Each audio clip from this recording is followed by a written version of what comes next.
morning. It's Friday. We made it, guys. I told you it would. You just have to have faith sometimes. I promise you it'll work out. What is everyone doing today? Besides working or not working? Watching me or not watching me? What are you guys doing? Oh, barely made it, but we did. Yes, by the skin of our teeth. What does that even mean? That's an old saying. Made it by the skin of our teeth. What is that? What is that? Do you have skin on your teeth? What does that even mean? Where did that term come from? What's the origins of that? Always working and watching. There you go. My wife told me that yesterday. She's like, I was watching your stream while I was driving. I'm like, what do you mean you're what? What? Were you in chat too? Were you texting? Yeah. Like while you were driving? Wow, is that stop signs? Okay. Don't tell the daughter these things. We're already nervous as it is to have her behind the wheel of a car. But she's the one that spends hours and hours and hours a day on her phone. She's a Gen Zer, and it's just part of their culture. But we're so scared to put her behind because she just it's just normal reaction for her. She just wants to grab her phone. I think it's like a boredom thing maybe. It's just like if they don't have their phone in their hand, or all of a sudden they realize that they don't, there's a lull. There's a lull. There's no noise. There's no anything. There's just silence for 2 seconds. And it's like, oh, phone. I don't know what it is. I don't know what it is. We tried having conversations with her about it when the phone usage got to be out of hand. And she's like, you just don't understand. This is my culture. This is you're just from a different generation. You just don't get it. I'm like, I get it. But to be staring at a phone for 8 hours a day, 10 hours a day, that's not good. That's not healthy. Like I already told her this weekend she's forced to watch WALL-E with me. You guys remember the movie WALL-E? That's what we're coming to. That's what we're getting to. It just put people in a chair, entertain them, feed them, and they don't have to do anything. It's just, yeah. So anyhow, for those of you that have young children or they're thinking about having children, good luck. Good luck. This world's getting crazier by the day. Crazier by the day. Good luck with that. I'm almost done. I got 2 more years. This one will be 18, and you can do what you want to do. You want to text and drive? You go do that. But right now, you're still legally mine, and I don't want to go to jail for your mistakes. So please, don't text and drive. After that, you're fine. You can do what you want to do. And don't listen to your mom. She's a bad girl. Don't do that. Ooh, against the law. I know. I told her. I always watch, I'll watch while I'm driving, part of my job. I love it. Now, I mean, if you're in a Tesla and you're just an autopilot or whatever, I mean, and you got the big old screen, why not? Just kick back, relax, drink your coffee, let the car do its job, But, other than that, focus on the road. I want you to be alive to still continue watching my show tomorrow and the day after, You can always watch the VOD later. I can't watch any more than I watch you for 6 hours a day, right? Oh my God. So maybe, now I understand. I mean, like if she was watching my stream all day and that was part of the 6 hours or 8 hours that she's on their phone every day, maybe I'll let it slide. But it's Snapchat. Everything's Snapchat. Let me ask you this. How did an app that's 15 years, it's gotta be 15 years old now. It's pretty fucking old. I think it came out in 13 or 14. How did an app that came out and my generation was like, it's kind of cool. Yeah, cool. You can send things to each other and it disappears in 30 seconds. All right, cool. Everyone sends nudes around for a little while and then it's like, okay, this gets old. And then nobody uses Snapchat anymore. Fast forward 12, 13 years. And all of a sudden the kids are like, ooh, this is cool. Let's use this program. So my daughter brings it to me and she's like, you ever seen Snapchat before? I'm like, Snapchat with the ghost image on it? Yeah. You know what it is? I'm like, yeah, we used it 10 fucking years ago. What are you doing with it? Right? That's what the kids use nowadays. Snapchat is where everyone's at. That's the new messaging platform. Wow. The wife did the same thing. She's like, huh. Yeah, that's old. she said, we have problems? Interesting. Anyhow, guys, I just want to thank everyone that was here yesterday. We had a huge fucking day. I knew it was going to be a big day, but I had no idea. YouTube exploded. Currently sitting at here. Let's see. When I ended the stream, I had 1,400 views. I had over 105 watch hours in one stream. That's like insane. Insane to me. Let's see here. As of now, why is it showing that? Interesting. I have just under 2,000 views, 1,956. That's wild. So again, thanks to everybody that was here yesterday. I changed this image, but on YouTube, it's still showing Crime Scene Cleaner. That's not good. That's not good at all. Anyhow, it was a fantastic day. I had a really good time. The time flew by. So we streamed for like 7 hours, a little over 7 hours, but there was an hour and a half where we were waiting for the game. So we ended up playing for like 5 hours. I want to say the DLC was about 4 hours long. And that was me taking my time. But again, I kind of blew through some of the puzzles. I wasn't doing it on purpose, but it just happened. All right, we'll have to change this later. All right, just disregard that. Disregard that. I don't know what that's all about. Anyhow, I kind of blew through some of the puzzles because they seemed a little easier than the actual game. I had to go back and make sure that my settings were set to whatever, the harder difficulty or whatever. But yeah, it was a really good time. I really enjoyed it. I think it was a lot of fun. I wish it was a tad bit longer. And then I spent more time after that going back through and trying to mop up all the other things. I'm missing a handful of things. It's glitched. It is, I confirmed last night, it is glitched. So I know a lot of people had the problem with the original game, the full version of the game. And then a couple of months later, they released some update that fixed some things. So I probably won't be able to 100% this thing until they release a patch of some sort. But I'm missing 3 things. I found one last night after stream. I went back into one of the rooms and I found something, but it didn't take it off my list. So I don't know what it is. I really don't know what it is. But it still claims I'm missing 3 things. I went through, I counted them, and it says 57 out of 60. So I don't know. Deja re-downloaded Crime Scene. Are you going to go through everything on like True Cleaner? Is that what you're going to do? Is that the plan?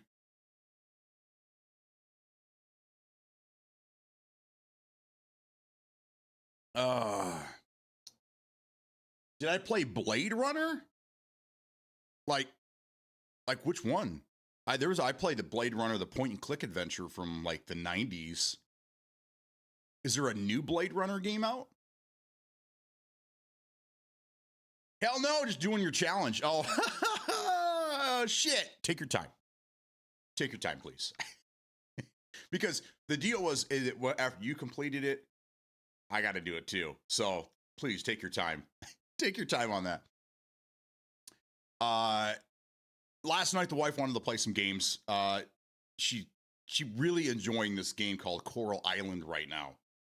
It's kind of like a Stardew Valley, but it's a little more in depth. It's better animation, things like that.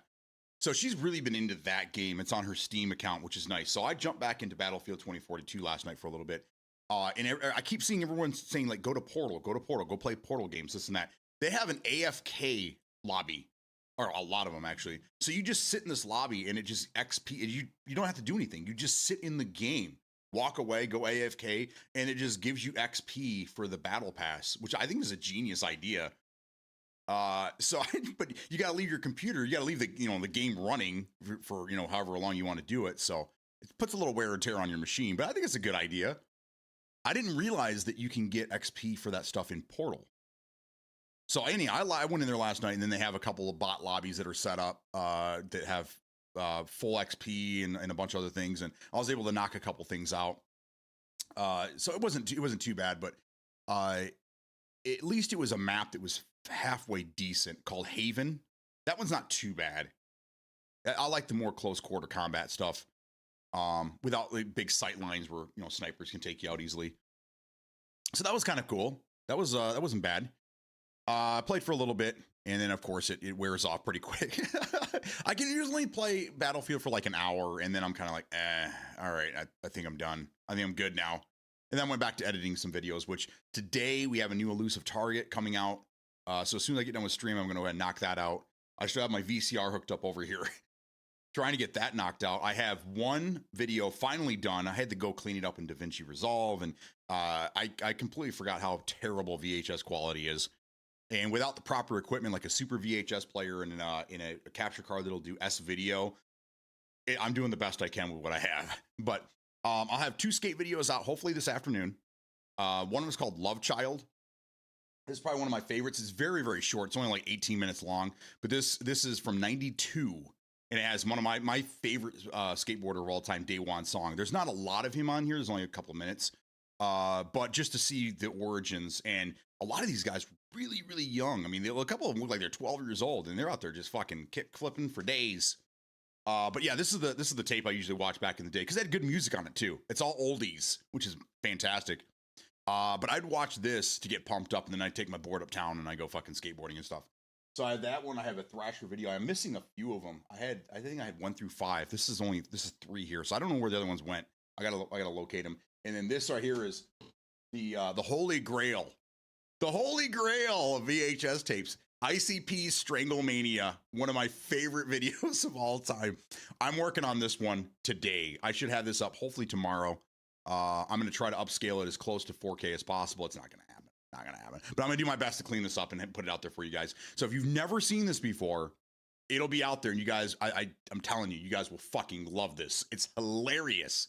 If you like funny commentary shit, this is where it's at. And ICP does a fantastic fucking job.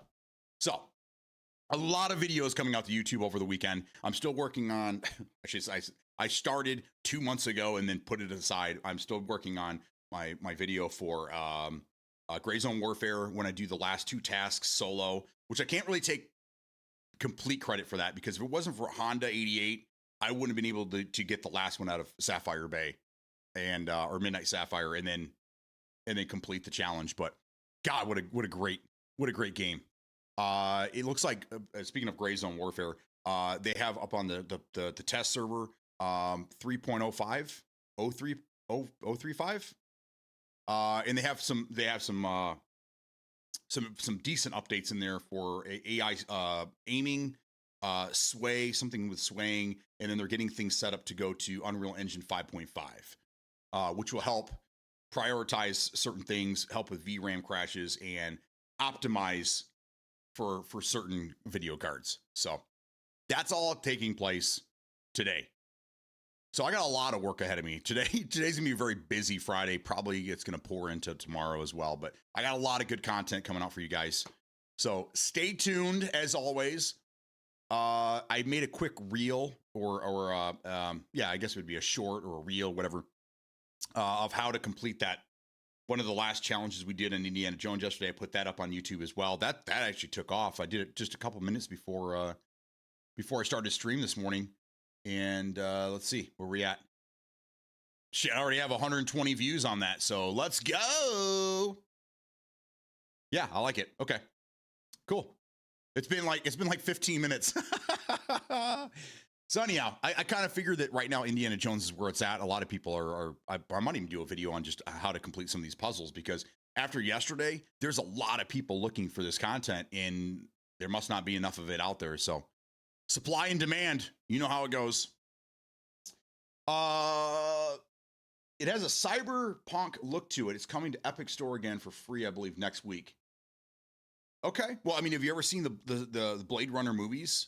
Great movies. Harrison Ford did a phenomenal job did in both of them, but he was the main player in the first one, and then Ryan Gosling was the main guy in the second one that came out. What was it, 6-7 years ago, something like that. Not a bad follow up, but the original was insane. It was like way ahead of its time. It's crazy. Yeah, that's what why they had to make changes to the battle pass, earning 15K per day versus 10K. I got you.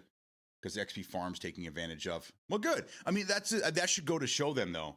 That should go to show them that they're taking advantage because they don't want to play the fucking game.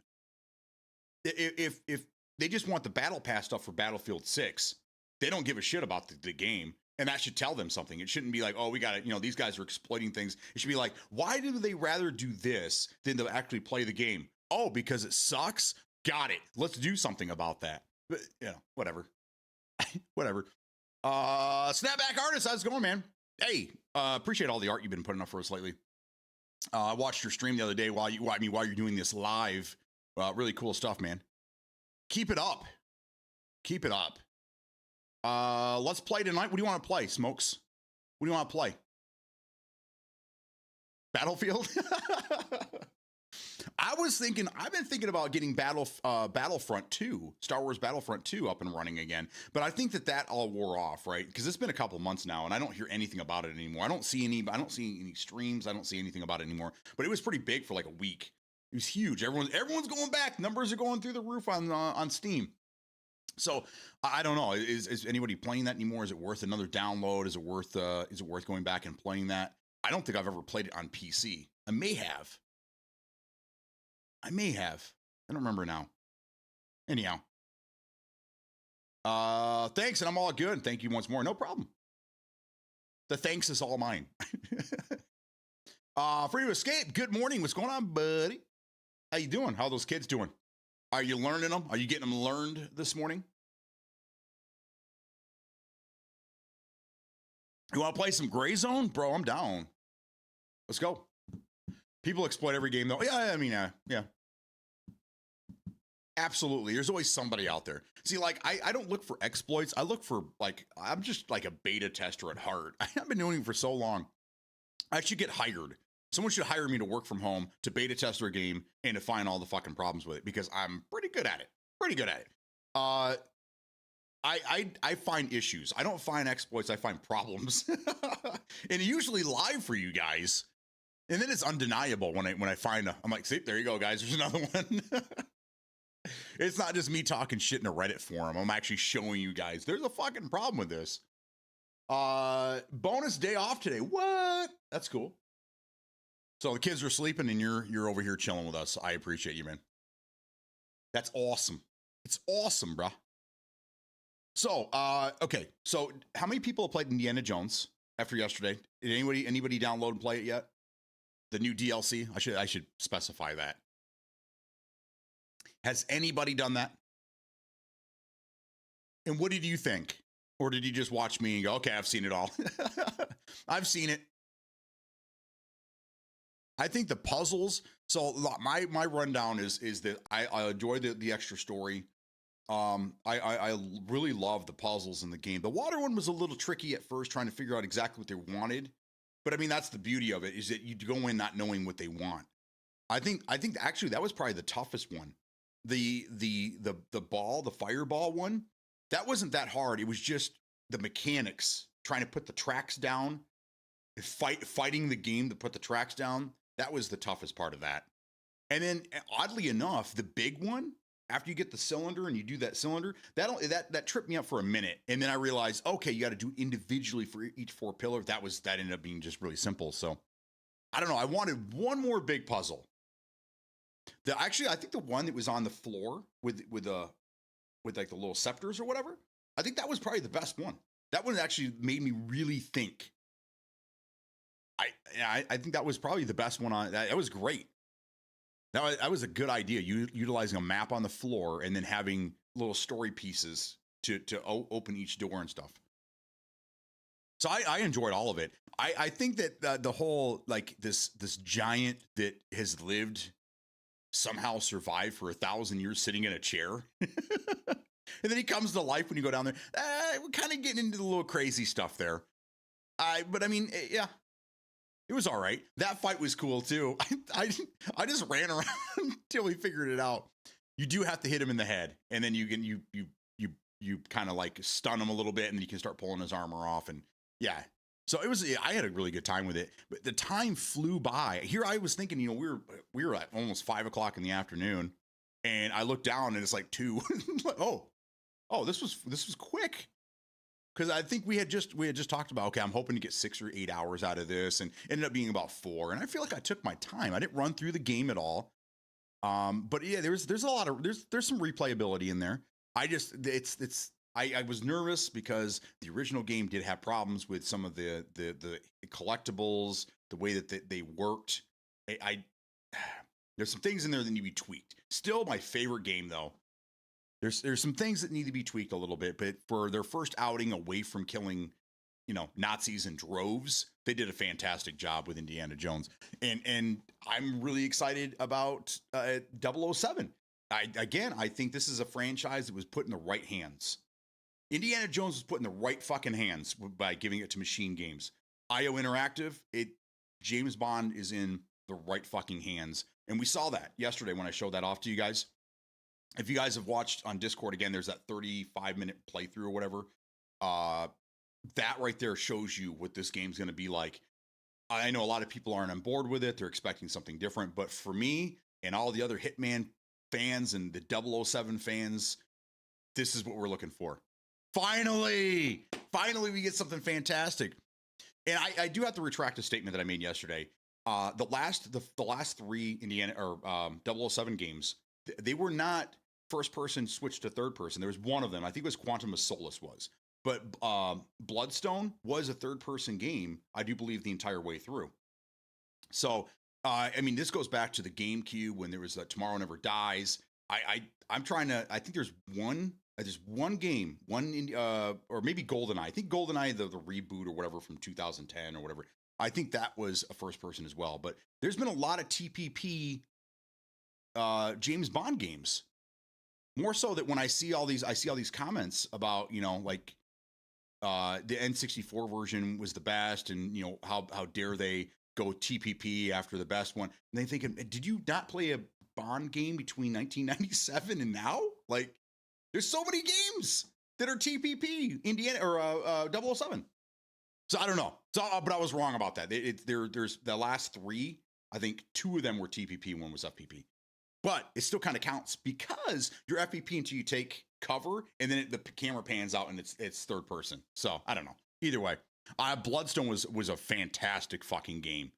Fantastic. I even tried to go back and play it on a 360 emulator. It doesn't work right. The colors are all way off, and shit just doesn't work right. So I might have to hook up. my 360 and play through that again.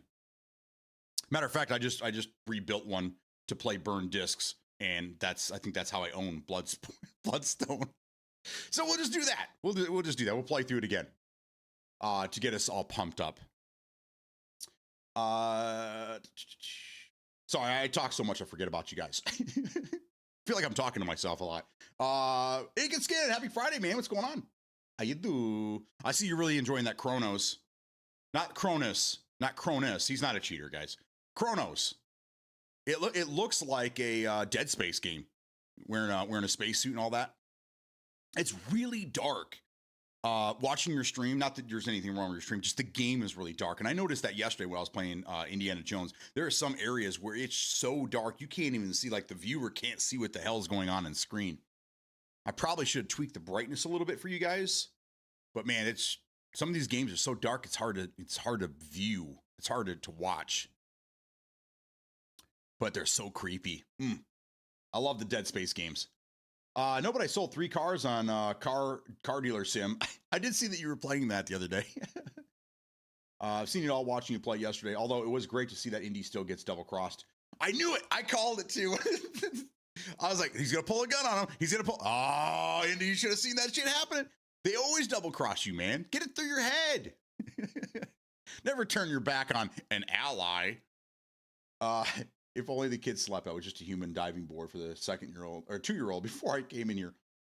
That's how it goes. I remember those days. Deja needs to grab this game. He does. Harm's Way, what's going on, buddy? How you doing, man? You've been playing Tarkov, a lot of Tarkov lately, haven't you? Have you tried this Delta farce? Have you tried this on since it's been come back out? I guess it's back out in the wild again. Wait for sale. $18 right now isn't really worth it. Small map, but fun. 007 looks sick as fuck. Yeah, I'm really excited, man. I'm really excited about this game. The problem I have right now is we got to wait 6 months to play the game. But I'm like, just take my fucking money. I mean, I'm gonna buy it. 100%.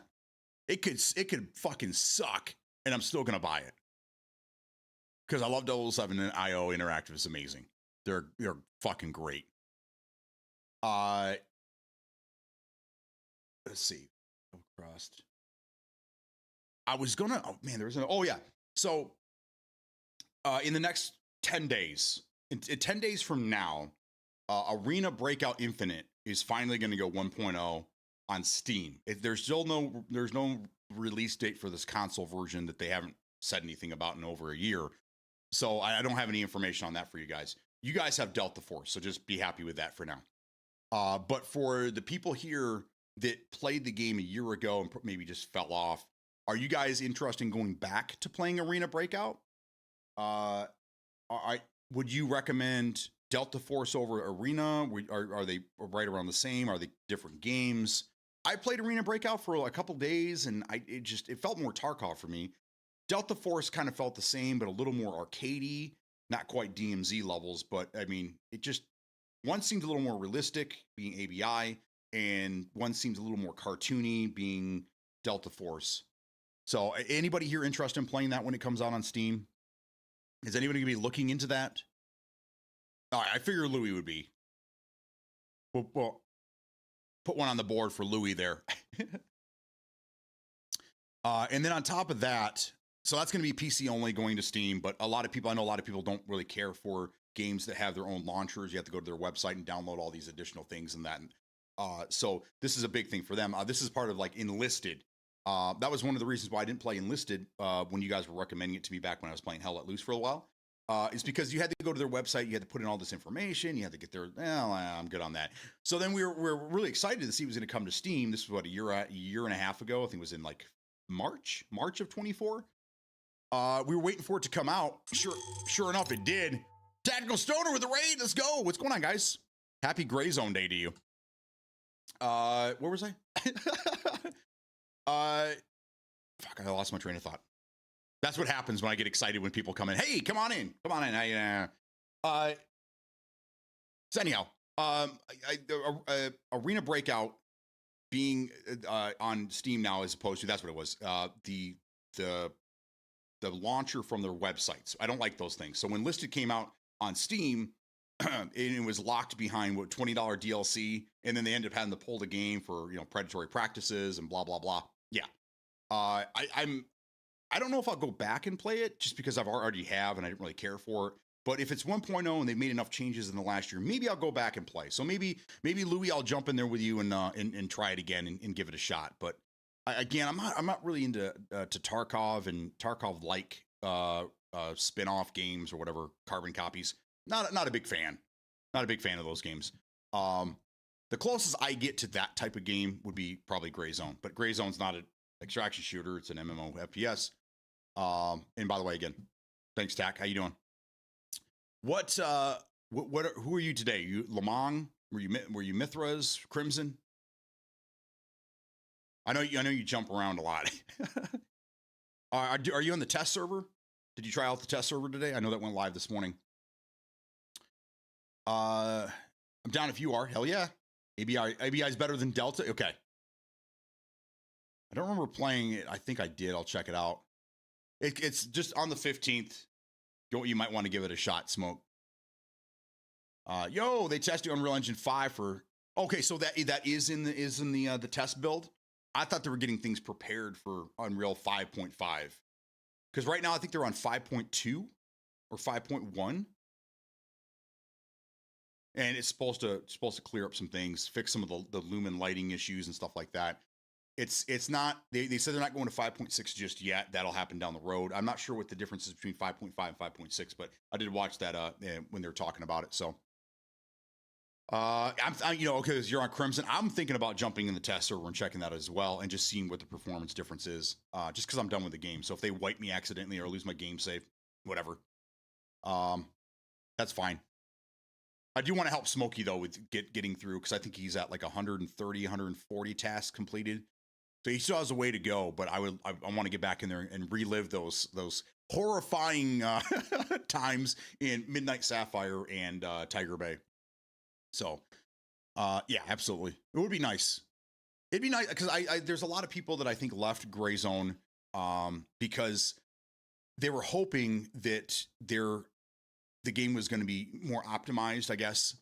It's a tough game to run though, and we're starting to see that more and more. Indiana Jones, surprisingly, I was only able to play that on high settings, DLSS, DLAA with frame generation. That's how I was playing yesterday. I was getting just under 100 frames, I want to say. I turned all that off after I got it tweaked and stuff. But I mean, I'm on a RTX 4070. I mean, it's a little older now. It was, a year and a half ago. It was pretty decent mid-level card. But as we get into the 5000 series, the 50 series, the older cards are starting to, they're starting to be left behind. And there's a lot of people that are still in the 30 series that were playing the game, and they couldn't get it to run properly, and they ended up leaving the game, which sucks. So I don't know, what they could do, because I mean, it's intense. There's a lot going on in that game for your video card to have to draw, especially when you're on the chopper. Whew, watch those frames go in the toilet.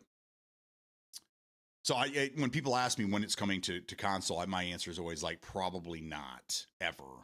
And if it does, it'll probably be next generation console, because we're still probably 2 years, maybe 3 years away from this thing being 100% done.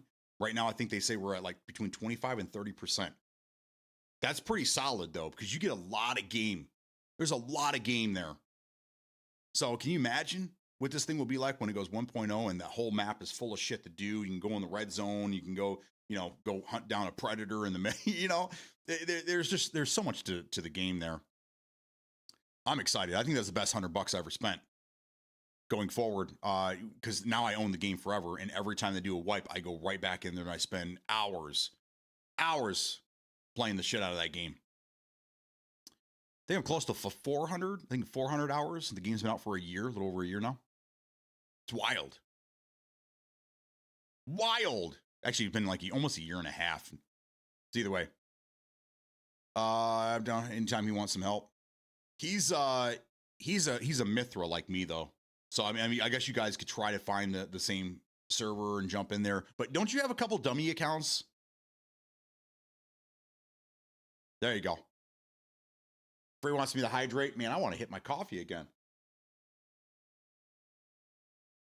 Has some local shit till 9 p.m. Eastern, but when I get home, I'm down. More info for the red zone in the lore. Yeah, okay. So he has a Mithras account. Good. Okay. He's got a lot of Midnight Sapphire. It's basically down to Midnight Sapphire, Tiger Bay, and Fort Nerith right now. The big three. That's pretty much where he's at.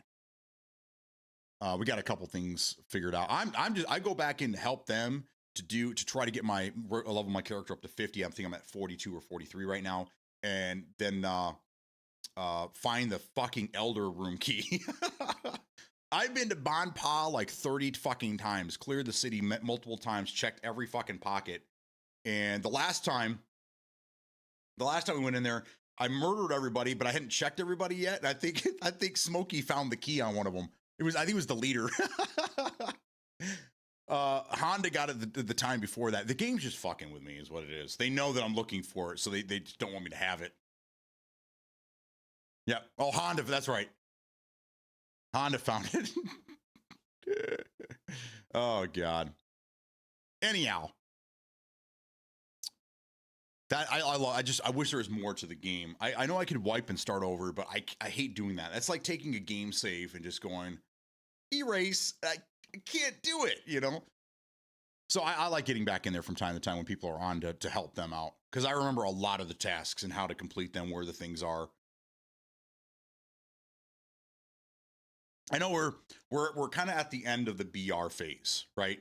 Now we have Battlefield 6 coming out, and I think their main competitor is going to be Warzone, obviously.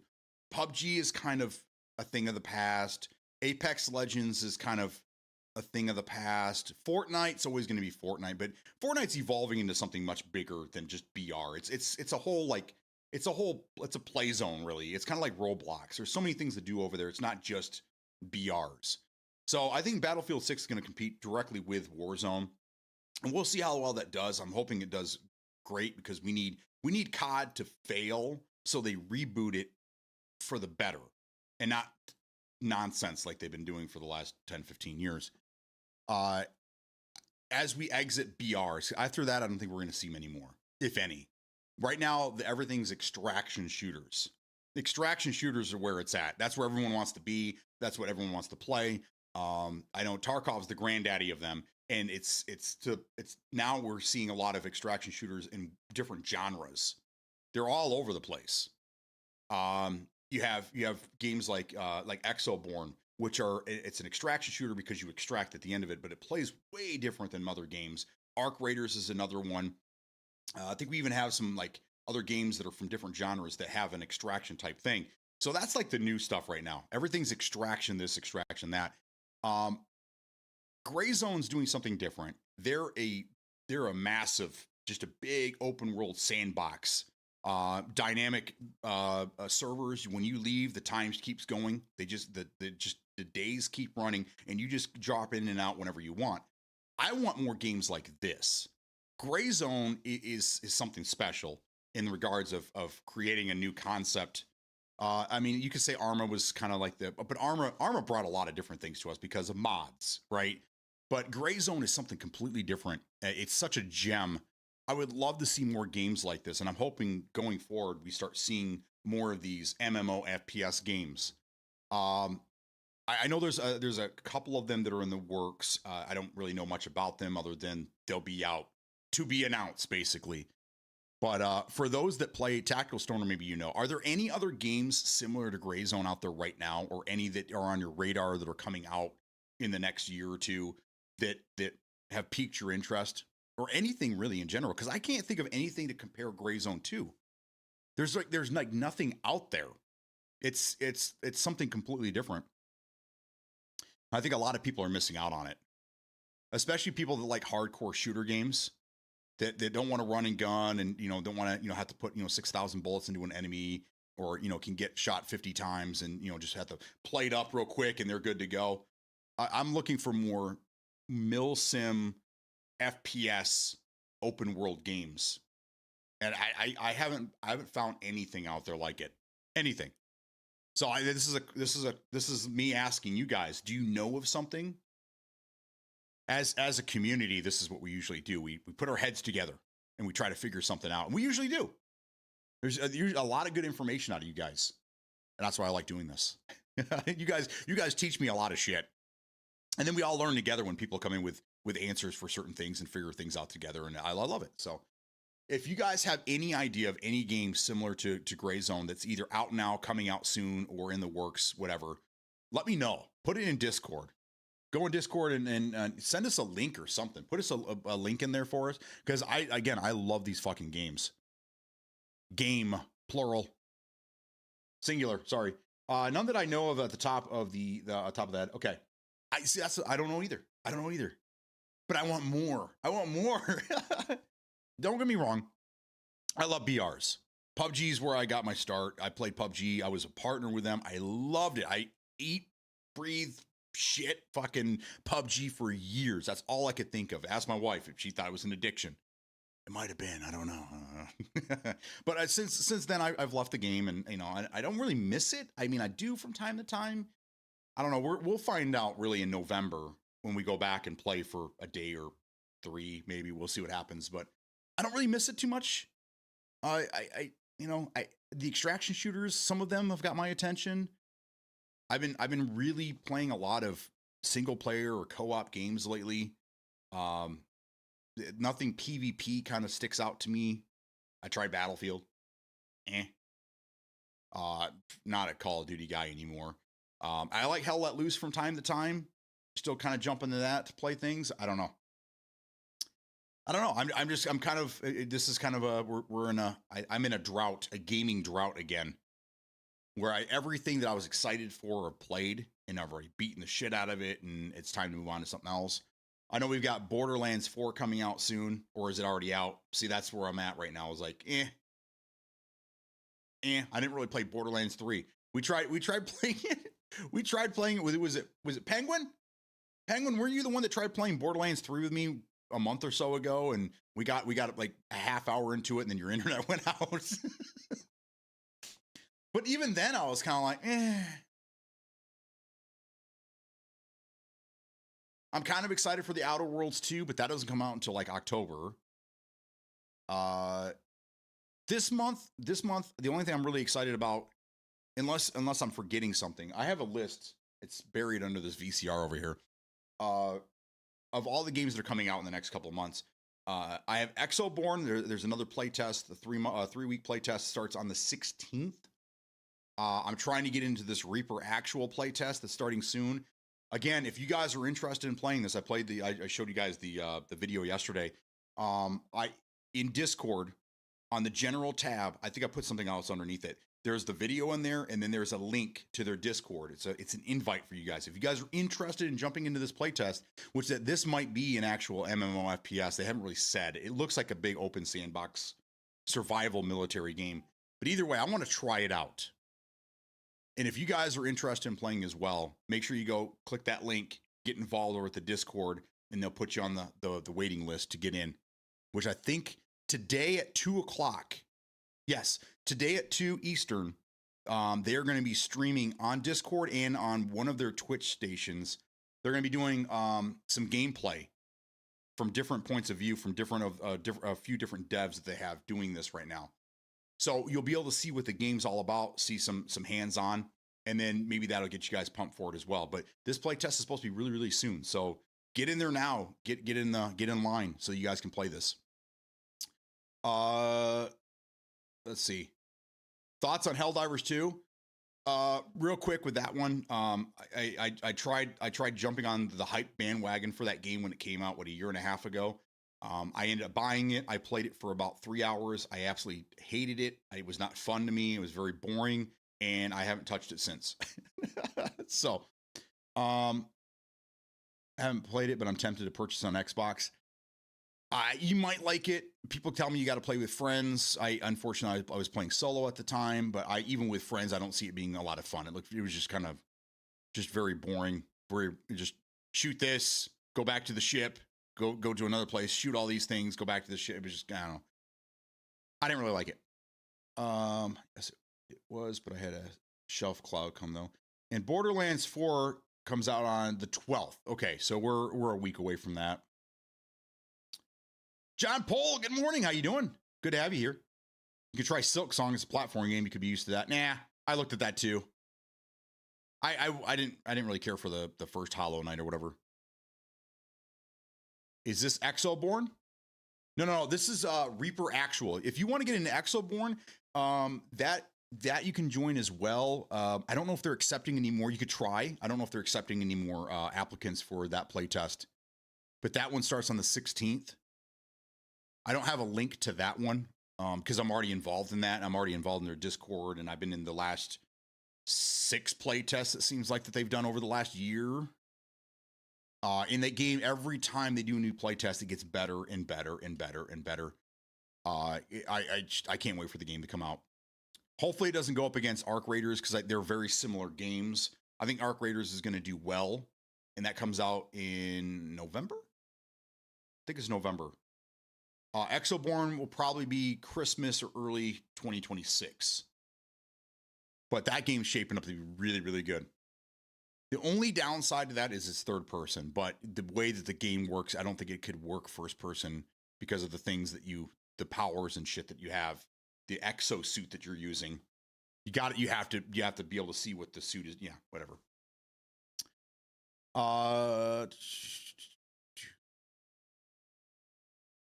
I've been going back and looking at older games. I'm tempted to get this Dead Poly game that Smokey's been talking about, but then I see this other game called Duckside that just came out. It's on it's the duck survival game. But I think that would be a game where, after you play for a couple hours, it really loses its its charm. I don't know. I'm kind of all over the place. They had Medal of Honor on sale a few months ago. Pick that up. Which one? Was it the 2010 one? Dude, if we can get servers back running on that, oh my God, that multiplayer was fucking phenomenal. I lost so much time on that game. I own it on EA because I bought it. That was coming out of Battlefield 3. and going into Hardline, I think right around that time, because in Medal of Honor came out. I want to say it was 2010 that it came out. And then there was Warfighter, which was like the second game, not as good. That came out in 2012-ish, I want to say. But Medal of Honor 2010 was awesome, and I wish this is what I was talking about after Delta Force came out, and yeah, I was like, okay, well, there's one more franchise that could really pull it off and really give Call of Duty a run for their money if a decent developer would grab the game and rebuild it, and that's Medal of Honor. That's our last hope. Those are the three big ones from back in the day. You had Delta Force, you had Medal of Honor, and then you had Call of Duty. And then obviously we know what happened with, those the other two died. And Call of Duty continued to go on. But Medal of Honor could really pull it off if they got a good developer behind them. I would like to see Respawn. Respawn should buy that IP and rebuild it. They probably won't though. But putting Vance Zampella back in charge of a game like that, I think it would be phenomenal. Phenomenal. Did Duck Size Daisy Rust with Ducks? Exactly. Yeah, the one I have that one's Steam, and you have SOCOM to start it all. Well, I mean, SOCOM was down the road from those other games came out before SOCOM, but SOCOM was at the time was a completely different type of game. It was more tactical. It was kind of in vein of Rainbow Six, which is an extremely tactical game. That game came out originally on Dreamcast. It was very, very hard to work. It was the controls were funky. There was a lot going on. It was very in depth, but it was a very good game. SOCOM came out and said, "Hey, we're going to take this third person and we're going to make it a little more arcadey," and it took off. But again, it was only PlayStation, so only PlayStation people were able to play that. I played the first and the third, I want to say. And I know there's been a lot of people coming back saying that they would love to play a SOCOM. I don't know. Like this day and age, again, it's hard. TPP and PvP and TPP just don't kind of work as well as they did in yesteryear. I don't know if that would work, but I know there's enough people out there that's willing to give it a try. I know a lot of people that when we were playing PUBG originally, a lot of people had come from SOCOM. They're like, this is giving me SOCOM vibes. Because again, the console version of the game when it came out, we didn't have FPP, we had TPP. And then when they finally gave us FPP, it was nauseating. It was very, very hard to play. You felt like you're like a little person. The camera's at belly button level, and the FOV was very narrow. It was hard to play. So a lot of people played TPP, and I think that's the reason why PUBG console never really got competitive, is because no one wanted to leave TPP to go play FPP when they finally fixed it 3 years later. But either way, I don't know if that would work. I don't know if a TPP SOCOM would work nowadays. Maybe. You got a headset on the PlayStation. Well, you have a good day at work. Have a great day.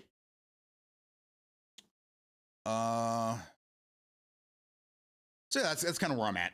I love military shooters. Gray Zone is kind of like my staple right now. Give me something like Gray Zone, similar to, and I would love to play the shit out of it. I also like extraction shooters, certain ones. DMZ was my favorite by far. I mean, we played the shit out of that game. We had a lot of fun. The stream was popping that whole year. It was great. And then they killed the fucking game. They killed it.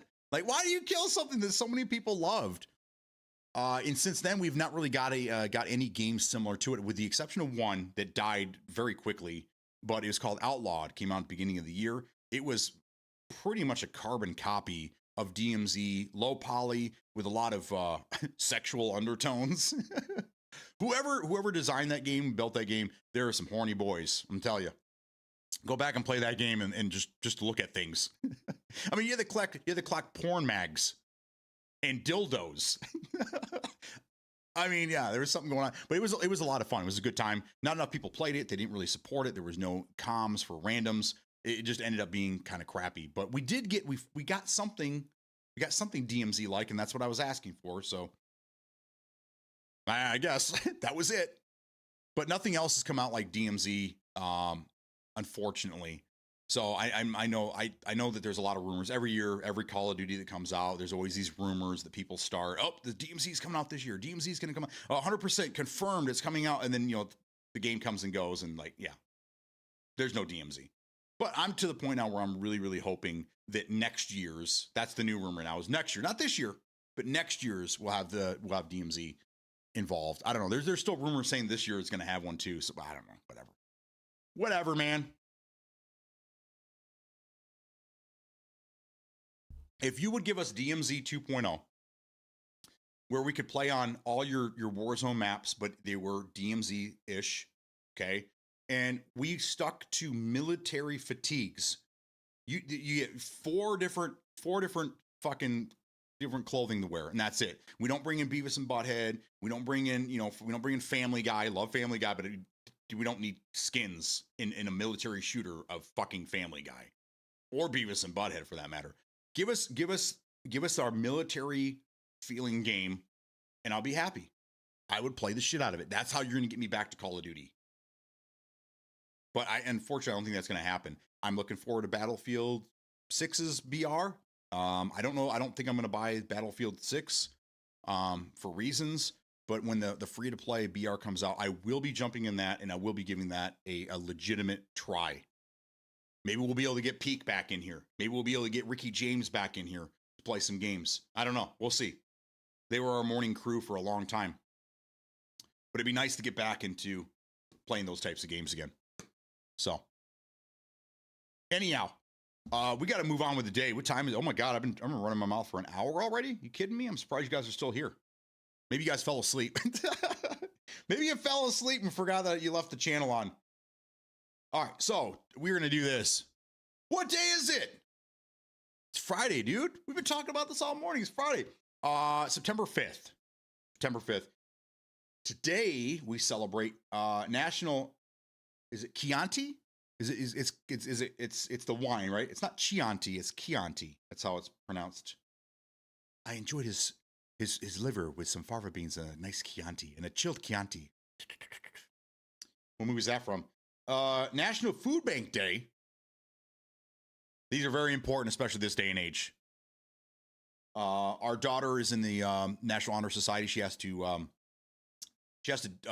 volunteer 20 hours every 3 months. I want to say not much. It's not much time at all for a high schooler, but she's been doing a lot of volunteer work in the area, and I think she's doing to a food bank the next time around. So food banks are very important for your community. If you can, try to support them the best you can. Today is National Lazy Moms Day. There's no such thing as a lazy mom. Get out of here. You kidding me? If I even started to say that, hey, today's National Lazy Mom, I'd get slapped. I've never known a lazy mom. You guys know any lazy moms? I'm sure they're out there, but I mean, for the most part, moms are not fucking lazy. Mom's job is never done, right?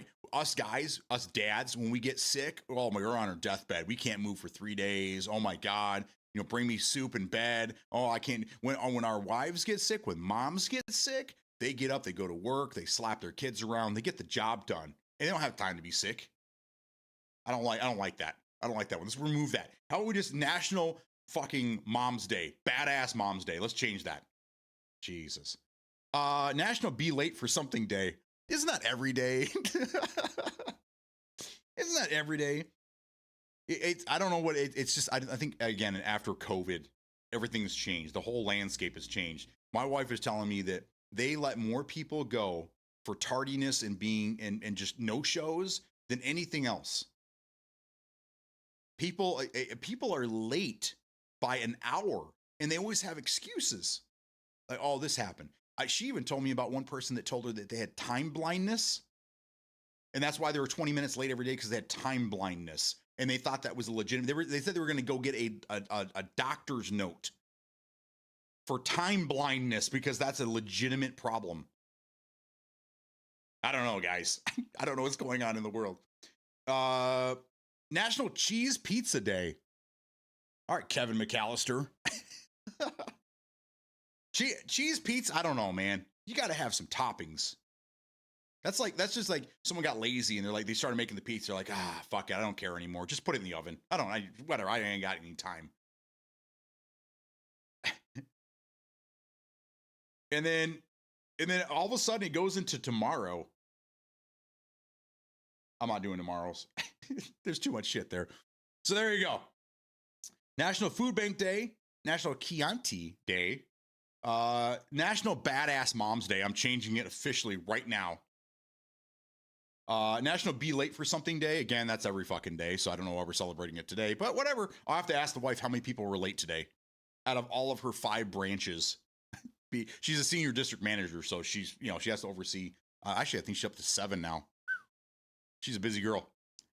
I'll have to ask her how many people were late today out of all the branches.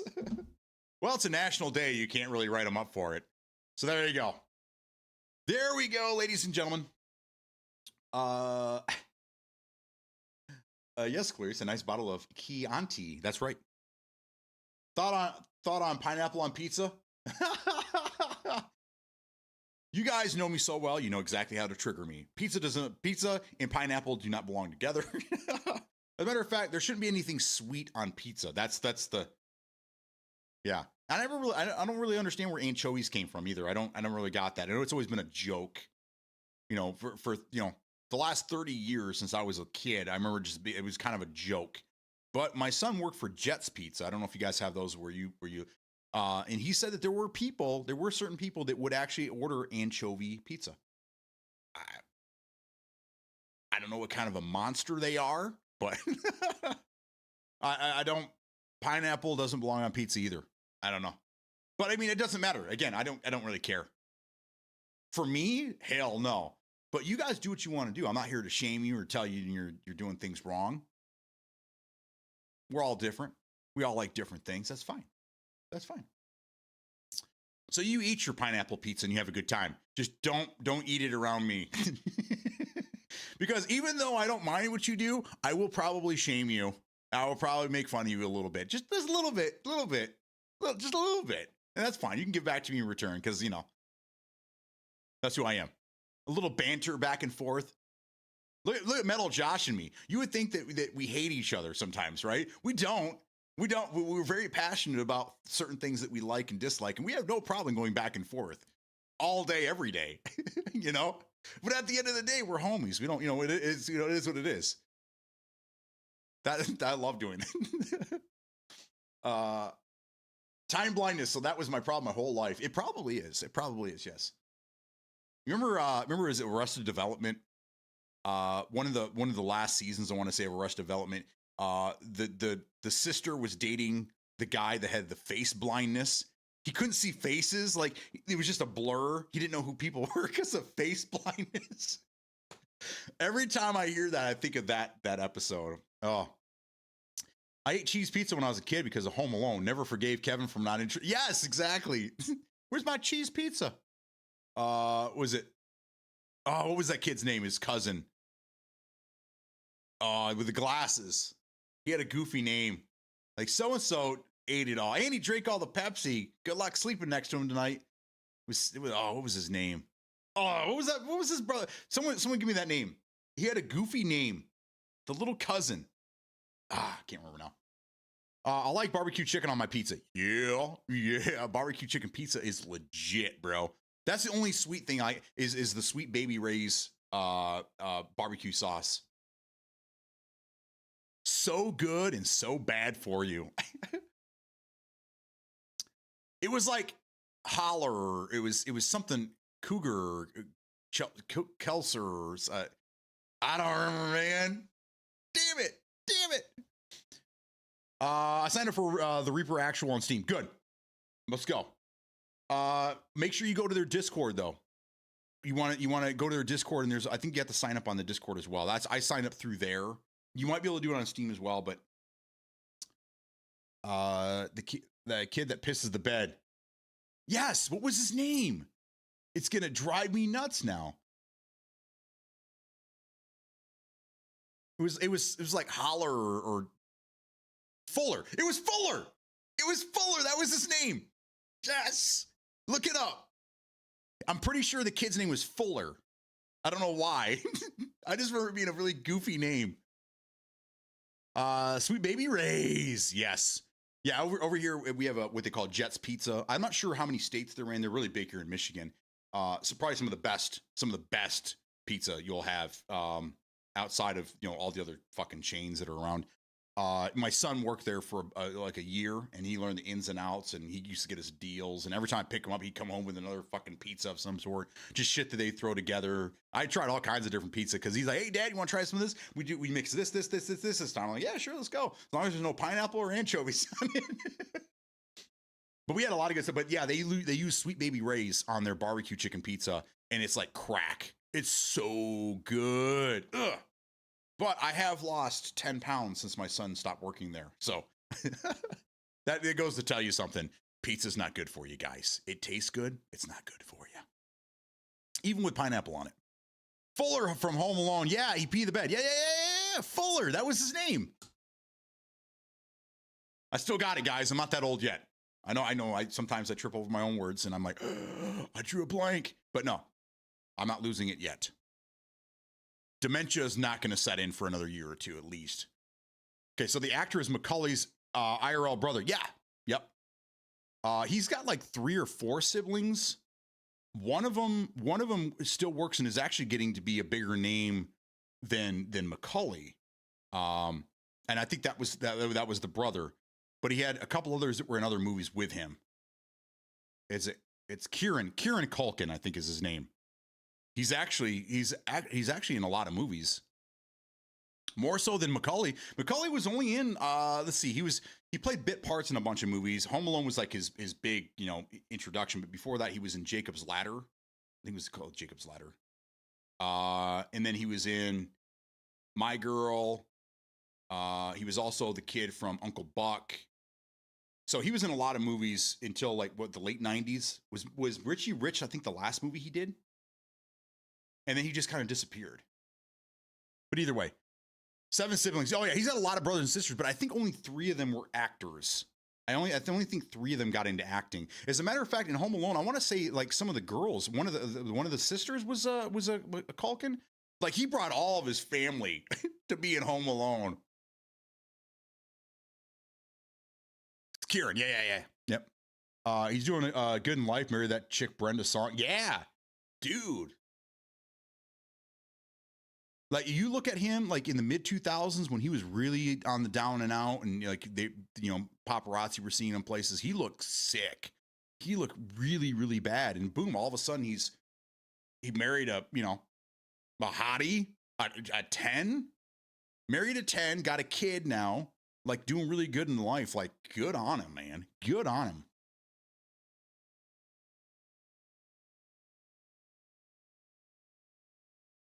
Oh man, Fuller, fucking Fuller. Well, Home Alone 1 and 2 was mandatory Christmas watching every year. When the kids were little, we had a list of Christmas movies we'd watch, and that list has deteriorated down to like 3 movies now. Just the basics. You got number 1, Die Hard, right? I mean yeah, you're not gonna argue that one with me. Jingle All the Way with Schwarzenegger. Great fucking movie. And then Christmas Vacation. Those are the 3 movies we watch each year. The boys, not so much. They're usually out doing their thing, but the daughter does come to us and go, aren't we going to watch our Christmas movies? This is like Christmas Eve. I'm like, all right, yeah, let's go. Let's do it. I have the Turbo Man doll. I am Turbo Man.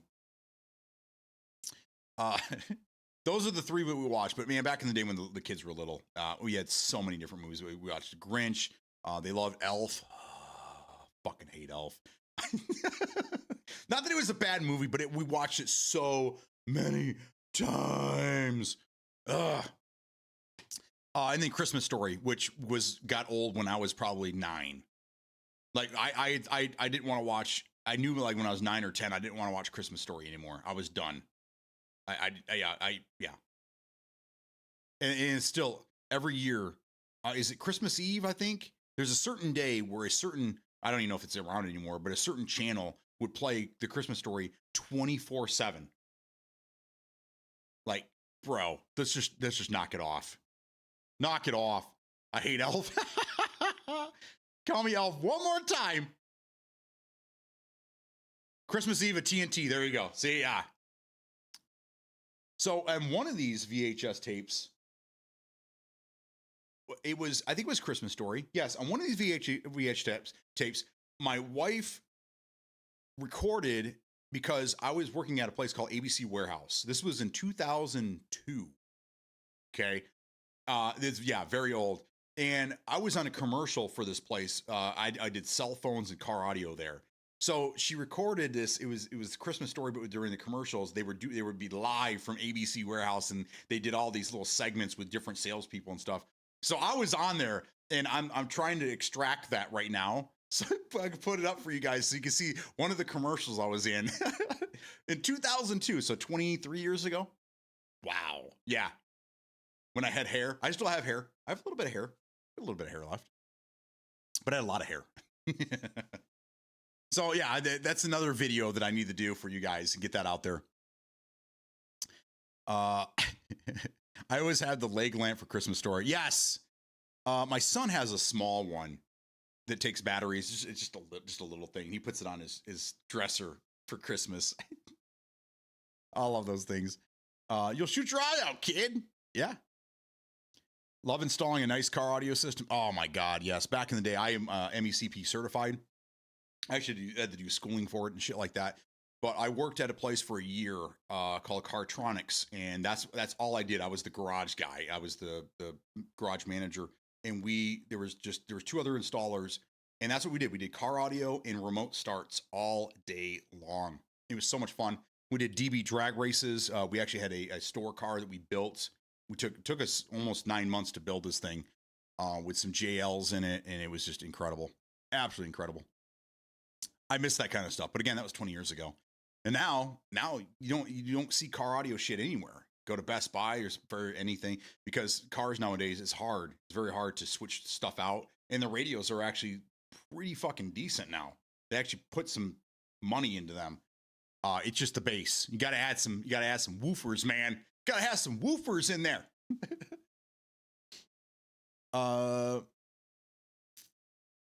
I have a mid-size one. The full-size one is expensive. Oh yeah, absolutely. Of the leg lamp. Yeah. Controller support for Reaper Actual. I don't know. I would just assume anything that's in a playtest or anything that is in early access on PC only is probably not going to have controller support. But Louis, the mouse and keyboard, the power is within you. I know you can do it. I have faith in you, brother. You can do it. What brands did you guys use back then?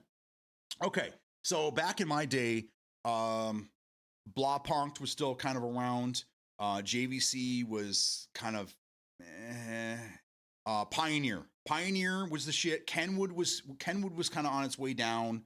Kenwood was still a player, but it wasn't what it was in the late 80s, early 90s. Pioneer was the fucking stereo to have. That was the shit. Kenwood amps were pretty good. Orion amps were the shit. Those were like the high end stuff though. And then JLs at the time were probably some of the better ones. There was another brand I can't remember off the top of my head that were better than the JLs, but the JLs W0s, I want to say, the lower the number, the better. Their magnets were just as big around as the actual speaker. So you had a 12-inch speaker. The foam was like, again, the foam around the center was about this big. It was huge. And it wasn't foam, it was fucking rubber. And then you flip this thing around. It weighed like probably 40 pounds each. The magnet at the bottom was yeah. And we'd run one big Orion amp to each sub. 1 amp per sub. And they were fucking crazy. Crazy. Yeah, the Sony Explodes. That's what we always call them that, because that's what they did. Sony Explodes exploded. Their radios, their CD decks, they always blew a channel. Usually the rear left channel would always blow out. Yeah, they weren't very good. I had one for a little while. I got from a Sony outlet, and it lasted probably 2 months, and then I got wise and I got me a. Because back then it was always the name, like, hey, that Sony's a good name, let's buy that. But that's where Sony started to be like, hey, let's start skimping on things because people are going to buy our product regardless. And then they started skimping, and then they, shit started breaking all the time. And then they're like, oh, maybe we shouldn't buy Sony stuff anymore. Their TVs have always been pretty solid, though. I'll give them that. Die Hard, Miracle on 34th Street, Jingle All the Way, and Frosty Rudolph are must-watch Christmas movies. There you go. I assume you're Miracle on 34. You're talking about the more recent one from the 90s. I want to say. I'm just better at control. I know.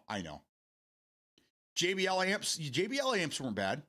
I still run a JBL surround sound system from 20 years ago in my house. Pioneer deck with Kenwood amp and woofers. Yep. Kenwood had a couple different lines. And their Exelon series was the shit. They were very, very good, very reliable. Not the most in power, but they were very reliable. Yeah, Sony decks were shit. My first system was a 212X MTX 55s in my 92 Crown Vic. I'll bet, dude. Yeah, MTX. Okay, but you're probably talking about MTX from the mid 2000s, late 2000s, probably, because I know you're a little bit younger than I am. So I would say you probably were 2007, 2006, 2000. I had been out of the game for a couple of years at that point. MTX wasn't bad when I was around, but again, we're talking early 2000s. But there were some better options. MTX, didn't they merge with somebody or became a different company? Can't remember now. I don't know. I still have some stuff out in the garage. I still have. We used to install the ground lights, the ground kits, the light bars that you install underneath. So when you go to parking lot, you flip the switch and you have green lights under. Yeah, we used to install those too, and I have a few of those left. They're easy to break, very easy. Like nowadays, everything's LED, but back then they were actually ray cathode lights. They were tubes in a plastic shell, and they were very easy to break. We actually got a lot of them back because they'd be, in Michigan here we have the shittiest roads ever. And they would actually break and crack just from driving down the road. But yeah, I remember installing a lot of those things. I'll watch any Miracle, but I guess I prefer the color version. It was around that time. See, there you go. So yeah, MTX was they were starting to kind of come around. They were more, I would say they were more of like a budget sub at the time. But we were dealing with a lot of high-end shit. So our standards, not saying anything was bad, but our standards were a little bit higher because we were putting multi-$1,000 systems in the cars, and we very rarely did anything cheap. We had some cheap shit out there. This was around the time where detachable faceplates were like the norm, right? But you would take the faceplate off, and then you had the plastic case, which I always use those to keep my weed in. But you'd have this plastic case that flip up, you put your face in it, and then I guess you put it in your pocket. So you'd have this big, thick black case in your pocket the whole time so no one would steal your radio. But we sold a radio. This is how cheap it was. The whole thing came out. There was a bracket on the front that you lifted up and you pulled it out like a hard drive. The whole radio would come out, and just the frame had like a little connection in the back where all the wires. And when you push the radio in, they would make that connection. So I don't know what you were supposed to do. Put it in your trunk or something? So you pull the whole radio out of your dash. And what do? Carry it around with you in the store? It was one of the dumbest things I'd ever seen in my life, but it was super cheap. It was like $50. And it didn't even have it didn't have like stereo. It was like mono. It was one speaker wire. You had to split to all 4 speakers in one ground. And it was stupid. Stupid. I'll never forget that thing though. I had the flip out screen, loaded up music videos on the USB and watched them while again. Yeah. The flip out screens, they were starting to come around. They were very expensive at the time. So here's the thing for you guys. Look this up. But there's something that came to market. It wasn't around for very long. I don't know anybody that's ever owned one before. But it's called the Kenwood. It was Kenwood's Music Keg. Okay? What this thing was, it was supposed to replace the 6-disc or 12-disc CD changers. Do you guys remember CD changers in the trunk or under the front seat, whatever? What this was initially it was like the first kind of like hard drive. It was this device. It looked like an amp, that you plugged into the back, and it had this little attachment that came out, and you would take it inside. It was like a hard drive, and you plug it in your computer. You transfer your music to it because it was basically a hard drive or like a USB stick, and then you put it in this thing, and it would hold so much music, and you would basically be playing MP3s utilizing this device. At the time it was wild. I remember we went to they took us to some area, and Kenwood was putting on this big event. I think it was down in Lansing, and they were giving out shirts and all kinds of shit. And we were there to learn, and they were teaching us about this, how to sell it, how to install it, how to do it. This is the wave of the future. This was in 2002. This is the new thing that's going to take over. And they were right, but it wasn't in that capacity. They were right, but it wasn't that. That was a good head start, but it was so expensive. It was pretty cumbersome because I remember the part that you had to take inside, it was pretty big. And then you had to plug it in your computer, and you had to transfer all your stuff to it. But yeah, it's called, it was Kenwood's Music Keg. Look that up. It was wild. If you've never seen it before, it's crazy. I wish I had one just for nostalgia, purposes. I'll bet it'd fetch a pretty penny nowadays. I had the flip out screen. My 04 Cherokee had the CD changer in the cargo area. Yeah. Yep. I remember when I worked, one of the first car dealerships I worked for, when we took cars in on trade, we would manually go out there because it was used car dealership. So we didn't really pay people to do anything. We kind of did a lot of stuff ourselves.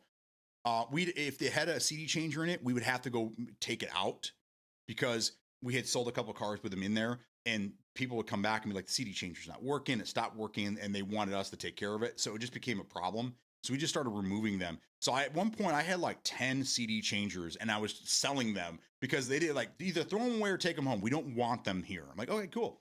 So I made a little money selling CD changers on the side in 2005, 2006, somewhere in that neighborhood. They weren't big sellers, but I mean, people still wanted them, and I was selling them cheap. And sometimes you got CDs in them. Why not? Oh man. Yeah, I could talk car stereo all day with you. I was going through some stuff out in the garage trying to clean some stuff out, and I still have one of my old books with how to install a bunch of shit, and all the notes that I took during all these seminars and shit like that. Yeah, a lot of information. A lot of cool shit, man. All right, I like the conversation, guys. I got to hit the restroom, though. I need some more coffee. I'm going to hit the restroom. Why don't we just take a quick 5-minute break? Everyone go hit the restroom, and I'll be back.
All right. The show must go on. All right. I went and grabbed a couple things. It's time for show and tell. There's a bunch of stuff out there, but I grabbed the 3 quickest things I could grab for you guys to show you. All right. So we'll start with this. Okay. This is so to you guys, what if we, how do I say this? Okay. So do you guys know what DEI is? And I'm not talking about the new DEI. When the wife was explaining DEI to me a year or so ago, I was like, oh, I've always known it as Directed Electronics Incorporated, DEI. DEI is the company that owns like Viper. Remember the Viper alarms? You're protected by Viper. They owned a lot of different car remote starts, alarms, remote starts alarms, and they even had a setup for like motorcycles and stuff, which was pretty interesting. I'd installed a couple of those. This is a technician training manual from 2001 from DEI. And this explained how to install the Viper alarms and such. It even tells you in the back here. Let's see. So like, let's go to, there you go. A Chevy Blazer, 2001 Chevy Blazer tells you what document to look towards, because they had things called passkey 2, 3, things like that with the chip in the key. So how to overcome those, how to utilize that. Some of them used resistors. Other ones you actually had to get a separate key made, and you put it in a separate box underneath the dash, so that when you did your remote start, it would think the key was in the ignition. It was pretty in depth. But that's what this whole thing explains, is how to do and how to utilize their systems and stuff. This is all the training and stuff that I went through before I could get certified to do it. And I remember it was like 6-7 months of training. And it wasn't, I did a lot of stuff at work, and then I went home and I had to like study all this shit and take tests online, and it was a lot of work. But it's something I always cherish, because it was something I worked towards, and I loved doing this. If the money was better in this, I would have never left this, but I needed to make more money, because then at that point I was, let's see, 2002. Yeah, I had another kid that was on the way. So I had to do something else besides this. So, but this will always be special to me. Too much for an alarm system. They were very expensive. But then they when I left, they started having these things. There were these the key fobs, but they had a screen on them, so it would tell you, and it had like 1,000-foot range. It was stupid. But it would tell you like what was running. You could actually turn on your AC. You could turn on your wipers if you wanted to. It was wild, man. But they were expensive, but they were worth it if you had the money for them. They were really worth it. And then cars started coming with them, pre-installed, and they didn't really need them anymore. I don't know what happened to this company. Daryl Issa was the owner of this company. He ended up being, I think, governor of California. He left the company to his family or something so he could pursue politics. I don't know where he's at nowadays. But yeah, you had the Clifford alarm. That's part of it. It was Viper, Sidewinder, Python, Rattler, Wasp, Clifford, Avatel, Hornet, and Valet. And they were different prices. They're different price points. They had different ranges. They had different features, things like that. But they were all under one hood. So, and we got near my whip. That's right. Crazy advanced. And then you could actually buy the little it was like a placard that would go up in the window that plugged into the thing, so that when you armed your alarm, this thing would flash on the dash. So it would say it would say Viper, because when in the 80s they had stickers that said this car is protected by a car alarm or something like that. But then they started coming up with these little shiny little light things that you could put in there. So when you armed your car, it would flash to let people know, I got an alarm in this bitch. You better not touch me. So cool times. Crazy advanced. Yeah. Speaking of crazy advanced, the next on the list, get it? The magnet. So, Jesus Christ. They wanted to pick up the amp. All right. So this is a 10-inch JVC. It was called the Strobe, I'm pretty sure.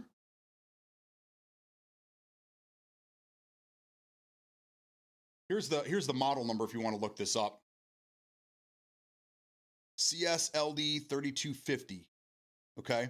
So the cool thing about this one here, and then back in the day when this was high tech. Instead of the little clips, or like you pushed it on, you could actually screw it on. It was high tech back in the day. But this right here, what made this sub so special is that it actually had a light on the inside. So when this thing would pulse, when the speaker would move, a little blue light in there would shine. And depending on how hard the bass hit, it would shine brighter or lower. This was really cool, and we had a lot of people come in for these because they wanted, and I think they had different colors as well, but this one was blue. They wanted to have these lights in their trunk, so when they open it up, they're showing it off to their buddies. They have the blue lights flashing and shit. Does anybody remember these? This one's in really, really good shape. It's dirty. I ended up putting this in a surround sound subwoofer box for a while, and every time a big rumble would happen, you could see the blue light on the floor. But yeah, this speaker has been with me for a long time. Still works. I think I hooked it up last year to something, but yeah, this was cool tech back in the day. It was different. And then last but not least, we've been talking Kenwood. This was a little 4-channel amplifier that I had. I don't remember what car this was in, but this was one of their, I think this is mid-grade. This wasn't an Exelon. It wasn't their top of the line or anything. I don't have a year on this one either. This model number is KAC 648S. But yeah, this was this one you don't want to hook up a sub to this one. This is a 4-channel amp. This was the one that you would use to power your inside speakers, your 6.5s or your 5 1/4, 6.5s, 6x9s, 4x. Well, we really get into 4x10s, but 6-inch rounds and all that. So even some, what was it? I think it was Ford had a weird size, like 5x7s, because they didn't want to do 6x9, so they didn't. they had 5x7s in some of them and shit. But this is the amp that you would hook up to get better sound out of all those. And then Pioneer came around. They started doing the 50, the MOSFET with the 50 watts per channel, and then these became less and less popular. But this still works as well. And I also have acoustic amp. Does anyone remember the company Acoustic? I have one of their amps still as well out in the garage. That one's a little heavier than this one though. So yeah, there you go. I cherish that time of my life because I love doing that. I couldn't wait to get to work and wire something up. I was always wiring something up, and then I got to the point where I knew. Well, I mean, you put me in front of a Chevy, Ford, or Chrysler, and I knew the wires. I knew what wires were what and where they went and all that. So I to fuck with one of my buddies that had worked there. He needed something done. He couldn't do it. He asked me to fix it for him. I made it so every time he presses brake, his radio would shut off. I just wired up a relay to his brake switch and to his power wire, the red wire, the 12 volt switch to his radio. So every time he go to brake, his radio would shut off. He let off, the radio come back on. It was great. He's like, dude, did something happen when you were working on my I think it was his alarm or something. When you were working on my alarm, did you see anything with the radio's acting weird? Like, what's it doing, man? It's like every time the car starts to slow down, the radio shuts off. I'm like, oh man, that's crazy. So I'll take a look at it. And I just took it out real quick, wired everything back up. And I'm like, I didn't see anything weird in there. Like, go take it for a test ride. Comes back, whatever you did, dude, it worked, dude. And then I told him, I was like, I put this in there, and I showed it to him. He's like, I want to do that to one of my friends. I'm like, keep it, dude, keep it, man. But we would fuck with each other. It was so much fun. Didn't they also have a hologram of a Viper that moved around in the car? They may have. That might have been after my time. I was there for about a year and a half. I was so excited to get the job, and then I realized again, the wife at the time was, I'm pregnant again. I'm like, oh. So then I had to get into sales, and I had to make some real money. But I love that job. I loved it. If one of the guys that I worked with, ended up moving out to California, and he now works for DEI in whatever capacity they are now. But he moved there. He went to school out there for a little while, and then he used his background and his certification to get into DEI and then he ended up doing something with his career out there. So I don't know. Happy for him. I was on a different path. My first truck was a single cab Chevy S10. I put two 12-inch speakers behind the seats, somehow in a 4-inch performance muffler that couldn't go out the back because I lowered, so I put it under the passenger seat. I want to talk about girlfriend at the time. That now my wife loved it. That's great. So it was a single cab. So it wasn't even the cab and a half with that little weird fucking seat that you had to put down. You had to sit sideways in there like this. How the fuck did you put 12s in there, bro? Because those seats went all the way back to the there was no room. Holy shit. Did you take the windows out? That's wild. One of my friends had one of those, but he had the was it extended cab or whatever they called it? And yeah, they had those two goofy little fucking tampons that fell out, and you had to sit on those. Yeah, it was so weird. We cram as many people as we could into this thing. I mean, that's when we were teenagers. That's what we did. That's hilarious. Cortez, what's going on, man? You've been following for a minute. For a minute. I cherish those days. I love it, man. To go back to the simpler times. So I ended up getting, I got certified there. I worked there for a while, and then I switched jobs. I got a job as a salesperson at an electronics store called Rex Appliance. I think they've gone defunct since then. Again, this was 2000. Fuck, I was wrong. No, I worked at Cartronics in 2000, 99, 2000. And then I went there in 2001 because that's where I was working during 9/11. At 9/11, I was working at this place called Rex, and I was at home. I had the day off, and one of the guys that I work with called me because, you know, we had TVs there, and it was all over the TV. So like, he's like, dude, you know. Anyhow, I worked there until 2002. Then 2002, I went to work for ABC Warehouse in car stereo. I used my certification to get in there. So I was able to do sales, and then if they were short an installer, they would pay me extra to go out and do installs as well. So I made good money there. But that was the last that I was in car stereo, was 2002, but I was selling them, not necessarily installing things at that point. And yeah, but still, Pioneer was still king. Pioneer was still king, baby. Anyhow.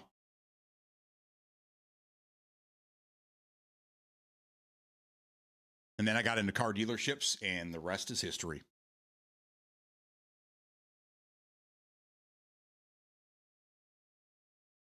So with that being said, what else is going on, guys? I have until noon. I have to go at noon. I got a ton of stuff I got to get done today. And again, I'm going to have a shit ton of videos and stuff out there for you. I think what I can do is, let me try this. Let me see if this works anymore.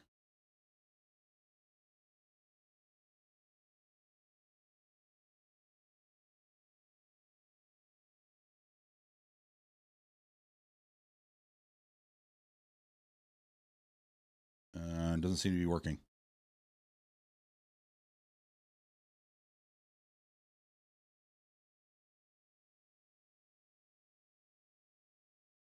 No.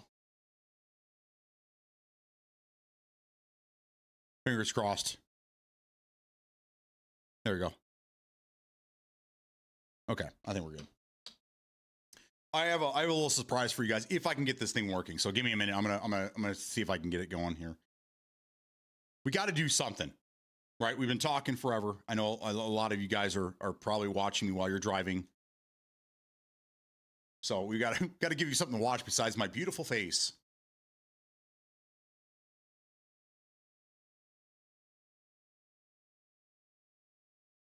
Okay.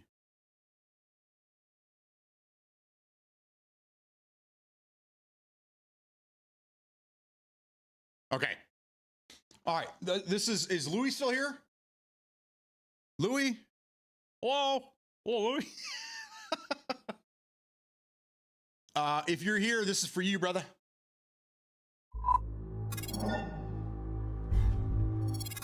Now I haven't played this in a while. So we're gonna get back in this. I can now officially play this for you guys. Early access Skate. This is going to be free to play. It comes out on the 16th, I do believe. So we'll play this for a few.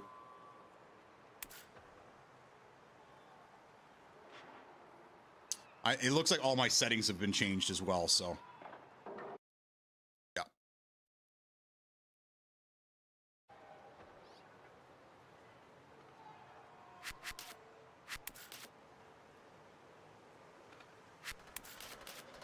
Yes, you can have my firstborn son. Yeah, that's fine. Yes. What controls were I using?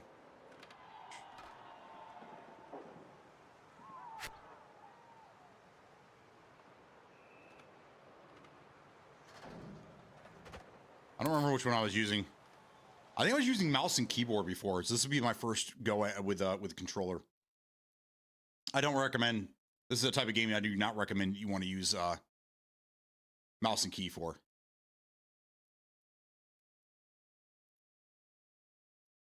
So it's a server. It's going to be a server full of, I think, 150 people. There we go. Glued and pressed for durability.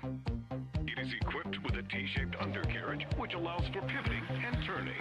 The combination of these elements create a vehicle of infinite possibility.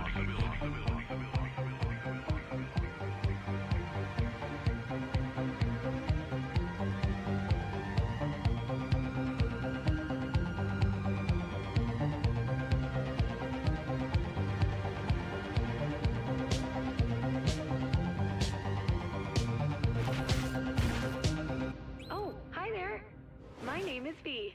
I am an app designed to be your virtual guide. And you must be, wait a minute.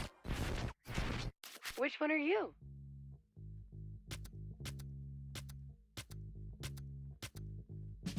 Oh, should I avert my gaze?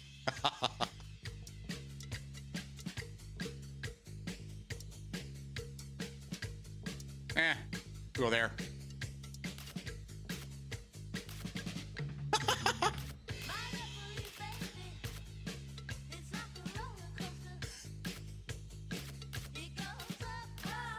Oh my God.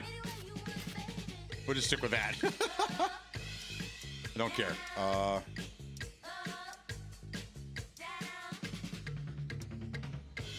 Nice.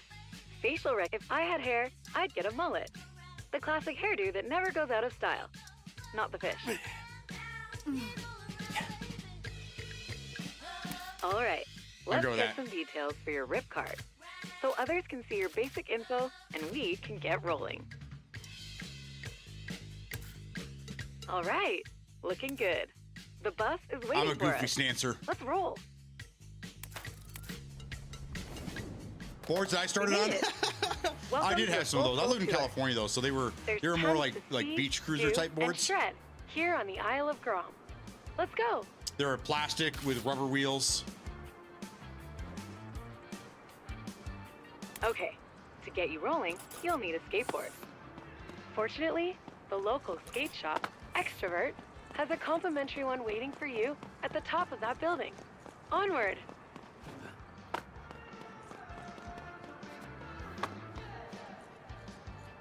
This has got better control. This has got better movement than fucking Call of Duty.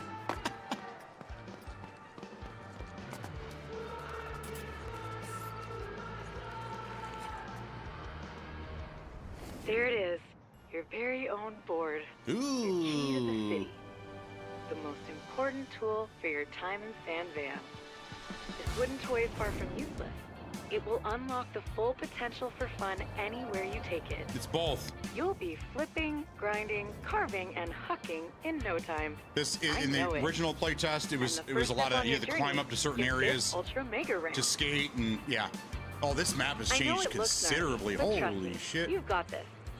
It all starts with a drop-in to a world of fun.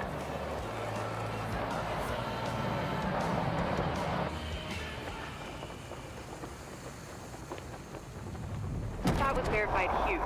You made that mega look mini. Great work. The next part of the tour is about carving and board control. Let's roll. I must have been using the other controls. This course has been scientifically engineered to practice the art of the push, roll, and carve. Navigating your skate through Santan is about finding your line and applying flow. Don't oversteer, and you'll be rolling properly in no time.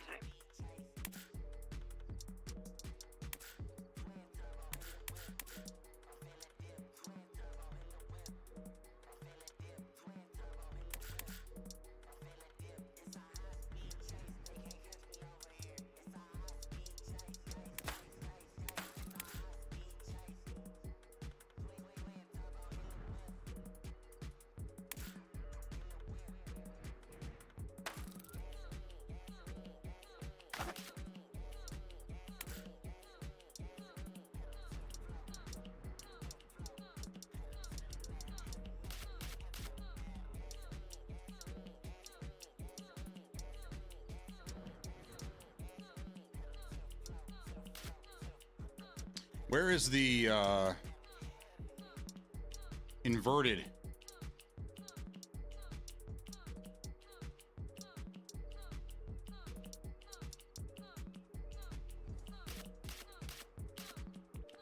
Oh, we will.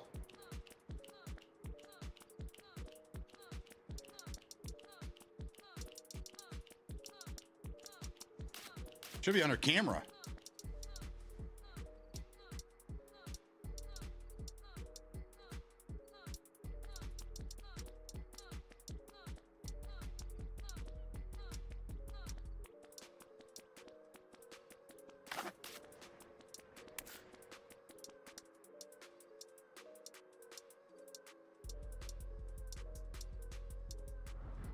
Oh, it's crossplay. At least I got that right.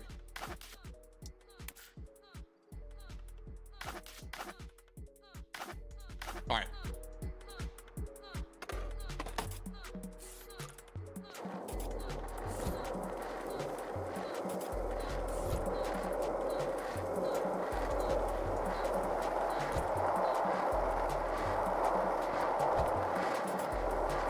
Nice line.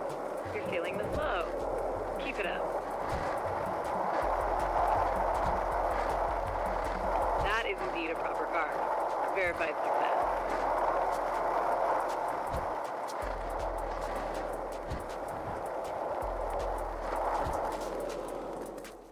Calculated carving. Gotta go through Sweet. the tutorial Now that first. you have the hang of things on the ground, it's time to get in the air. Head over to the Ollie course to get started. Ollies are the magical trick that gets your board off the ground and opens up a world of possibilities. Get them on lock, and the city is your playground. Oh, you have to unlock And of the course, okay. let's get those Ollies popping.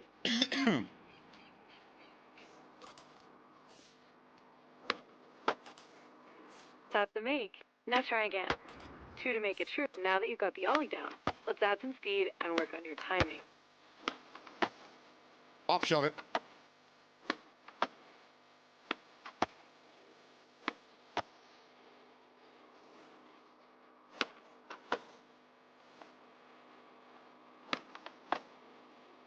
Okay.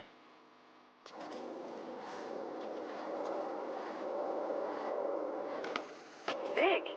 You make it look so easy. Have you done this before? Now, first time, girl. Remember, get ready, then pop.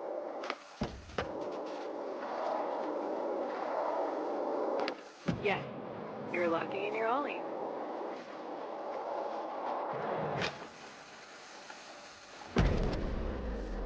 Blasting air feels good, doesn't it?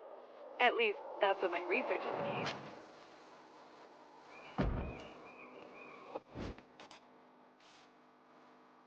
Timing your Ollies is the key to our next bag of tricks. Grind. Wait, a key to open the bag? Investigate word choice. It's spoop. Check it out.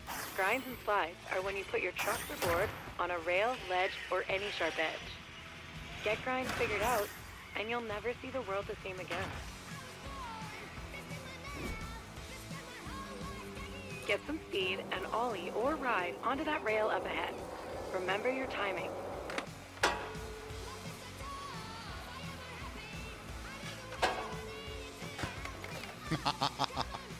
Ran out of steam.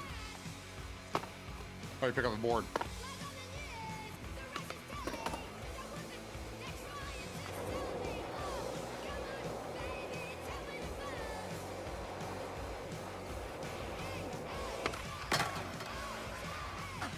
Calculated. There you go. Now, get some practice on the rails around here.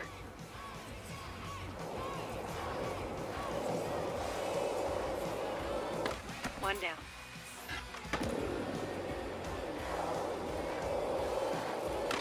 Two out of three. Keep on grinding.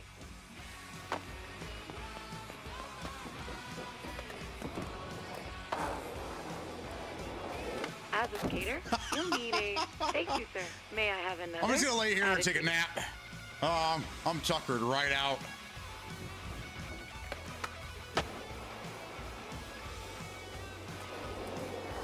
Let's go this way. Verified grindage. Now I've got something a bit more challenging. Did I do it?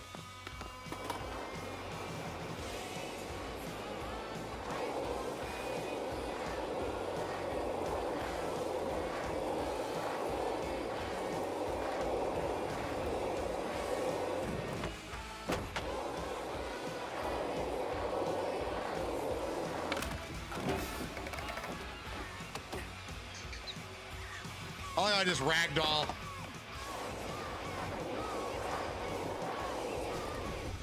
Rails over the ground are one thing, but can you defeat this boss rail? Boss rail? It's got a lot of hit points, so you better keep your speed up. That water is wet.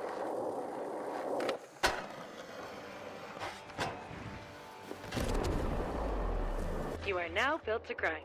The rails, curves, and coping in San Van won't know what hit them. Wish I knew how many frames I was getting. It seems to be running good, though.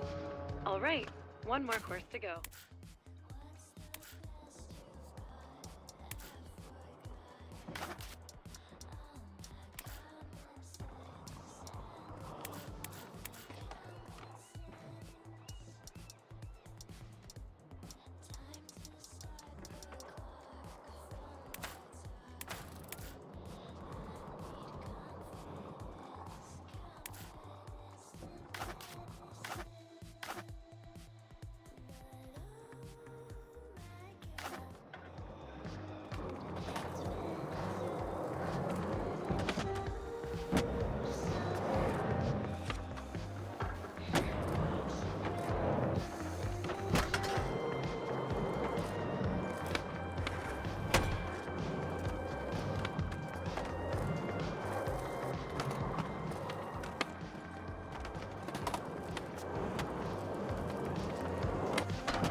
I'm gonna go back up.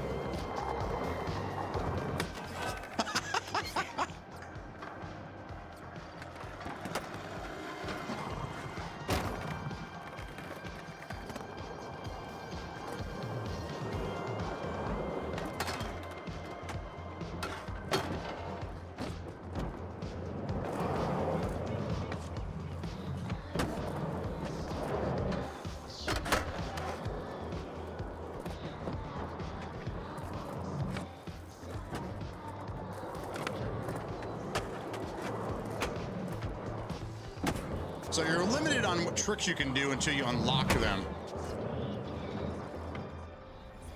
If ollies are magic, then flip tricks are sorcery. They open the door to endless self-expression and style on your skateboard. Loads of flip trick variations await, but let's start with the basics.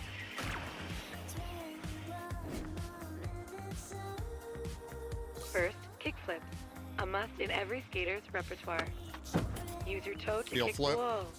It's one that was enjoyable to watch, but not a sweet pop shove it. Next up, let's get those flip tricks moving. But first, let's set a session marker. Mark a spot, and I'll remember it, so you can teleport back. All right, time to take those flips and shoves to the skies. Exquisite. Imagine what you'll do in San Van proper. triggers to grab. Okay, I was using different controls before. It was more like Tony Hawk. Head back to your session marker, and we'll get in a quick session to try a few more. Fun fact, every trick on your board is some variation of a flip or shove trick. Experiment to discover more. Nice flip and kick flip. Oh, a backside shove. You shoved it good. You know, you'll get more air and look way cooler if you move. Yeah.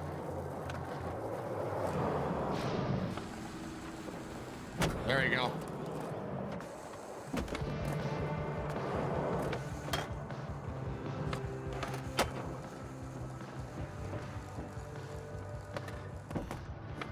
He'll make for the win. You are now fully equipped to rip it up in San Van. Let's get over there. The water taxi will pick you up at the dock and take you to the city whenever you're ready. This is going to be super fun. Let's roll. I got us bailed.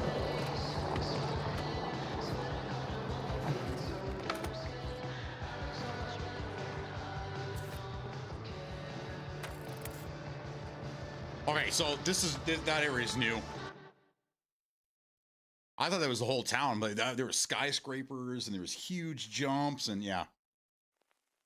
Congratulations! You've successfully graduated from the Isle of Grom and are ready to hit the streets of San Van.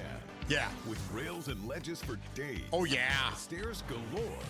And the gnarliest transition terrain. San Van's faded skate glory is roaring back with the help looks of the so city's much new better. Resident Incentive Program, or RIP for short. As a new resident, you've been issued your very own RIP card and all access pass to everything that the city has on offer. Last name's From Newentown. tours hosted by San Van John City Newentown. Councilors, to exclusive rewards that'll help you get the most out of your life in the city. The Resident Incentive Program has something for everyone. The full pull tour continues at Blue Light Beach, so get out there and rip. Get out there and rip. Welcome to Blue Light Beach and the Hedgemont neighborhood of San Vansterdam. Okay, first things first. We'll take a little skate to Hedgemont's Extrovert Shop in Hardcore Plaza. I'll fill you in on how the Resident Incentive Program works along the way. Get ready to rip.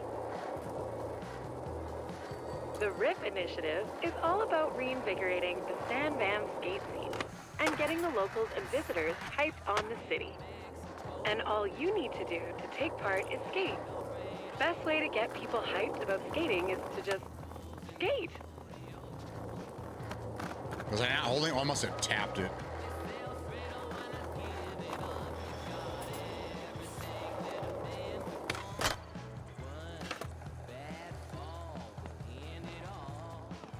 So, as part of the RIP initiative, every neighborhood has set up challenges aimed at highlighting some of the best spots in the city.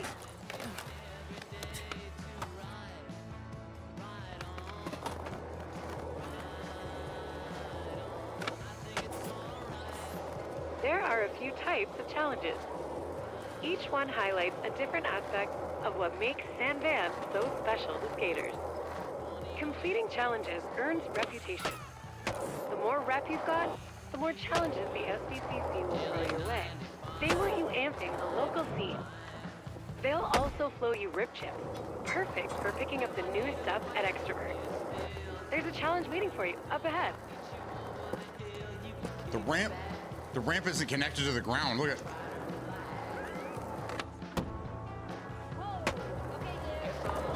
Had the ollie over it. Now, that kit looks great, but it might not be you. Luckily, we have a line challenge. Let's shut it down, a score line some challenge? rip tips, and maybe grab some new gear.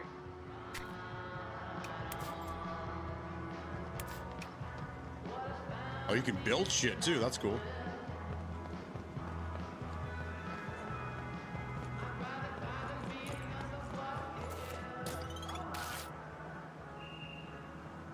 Collect bearings, flip tricks.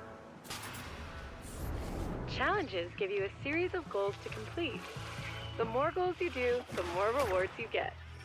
Line challenges are all about skating from point A to point B. in style. Follow the path and throw in a couple tricks.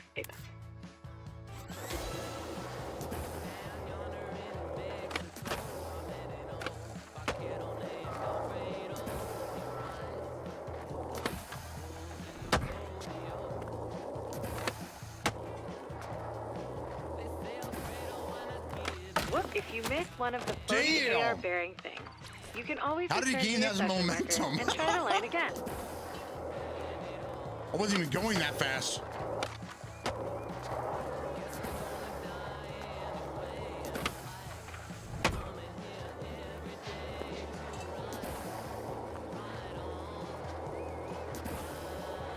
Whoops. Line challenges require being on your board. Let's try that again. Nah, let's get out of it. Yeah, if it doesn't work the first time, we're done. Move on.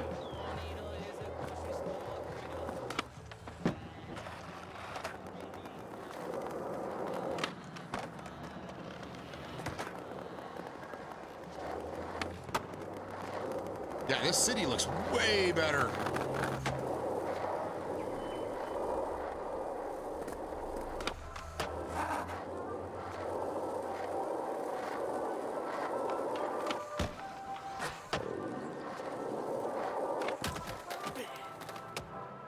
Rat King size your meal? It's the Ratty Patty. All right, this is driving me nuts. There's got to be an inverted setting here.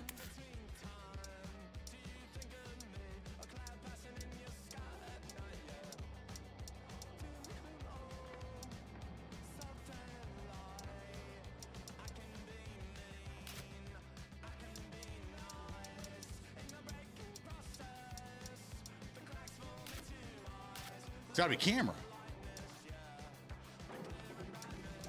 Camera distance.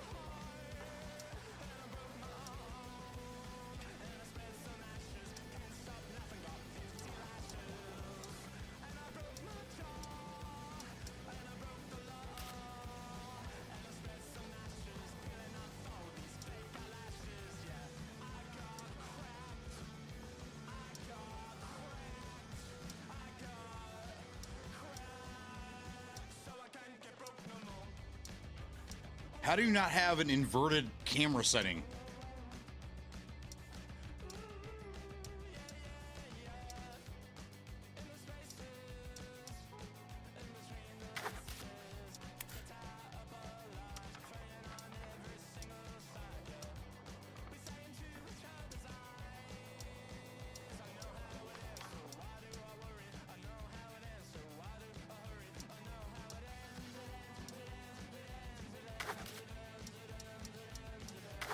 Okay, I guess there is not one. Woo! And there's where they get you. Ooh, I like the Dickies shirt.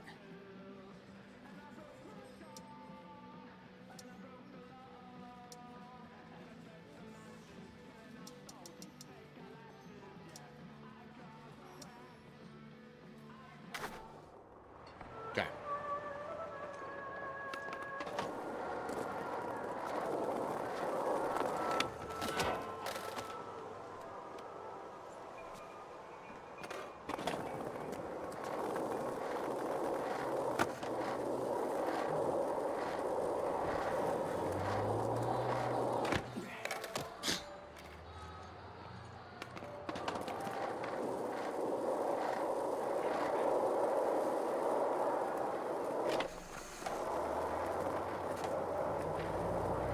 Oh yeah, this is cool, man.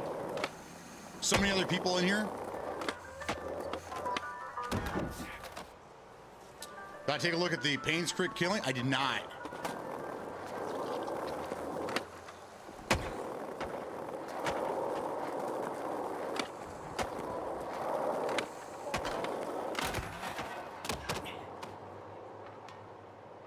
I don't like the flick because it takes so long instead of just hitting a button.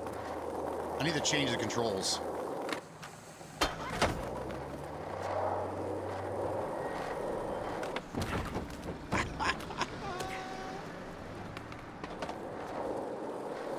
Yeah, see, when we first started playing this as playtesters, most of these buildings didn't even have textures. They were just white lines with grid marks on them. Move, dude, move. What are you doing?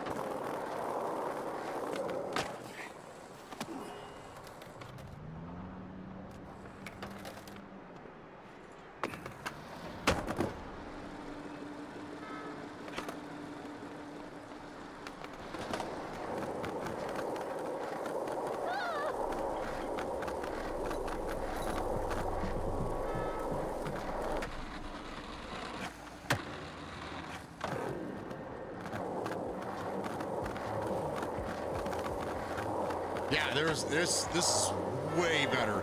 All right, so around the corner, there should be a building over here.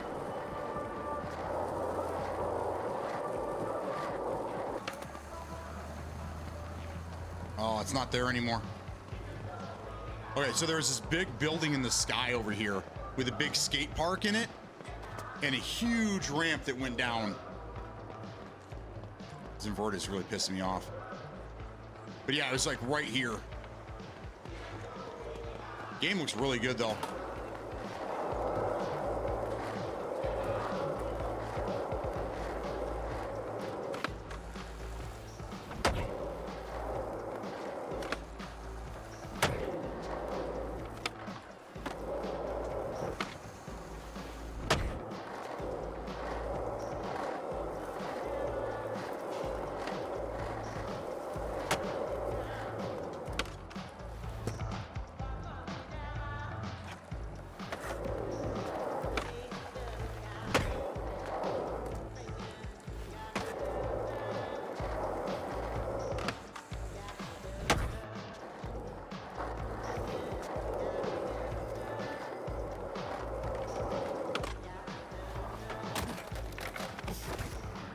Why didn't he grab the top lip like that? I don't know.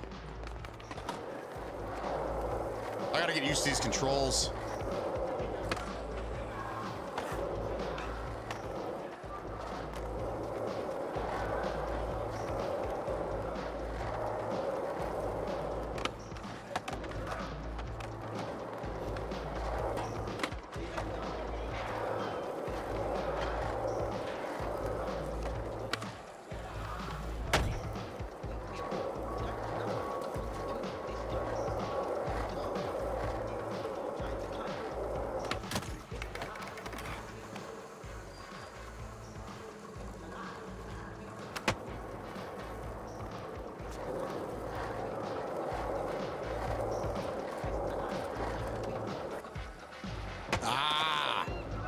Very nice.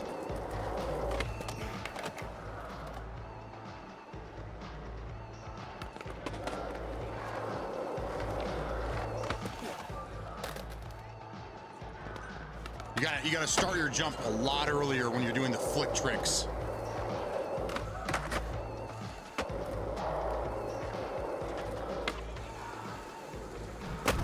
There you go. That's how you do it. That's how you bust your head, man.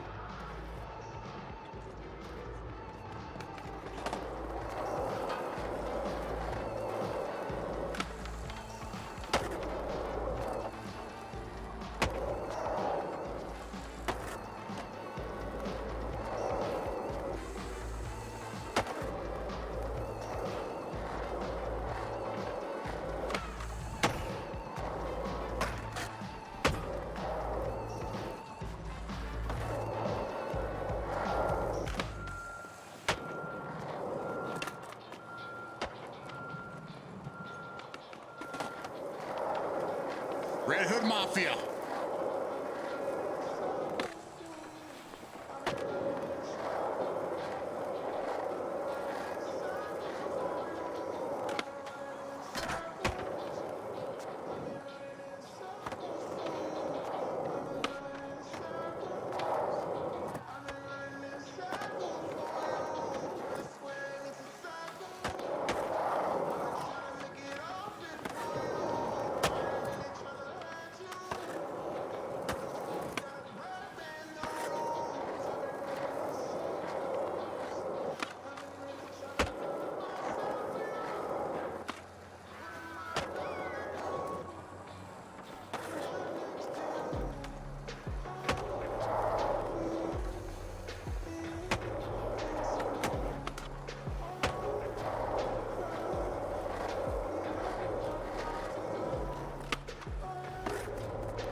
Yeah, kind of cool. What do we got here? How do I unlock it?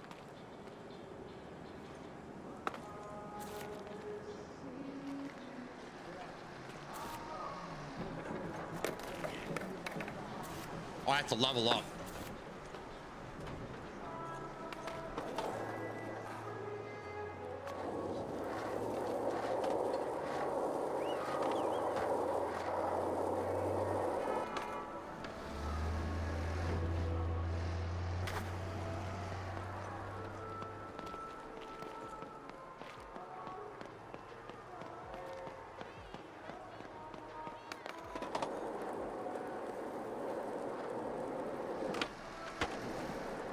Switch heel flip.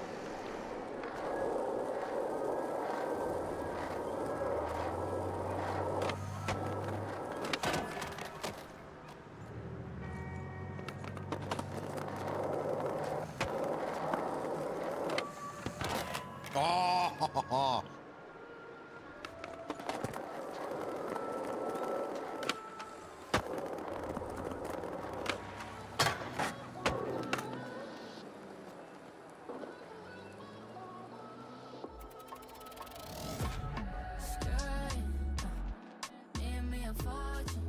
so you can grab music, huh?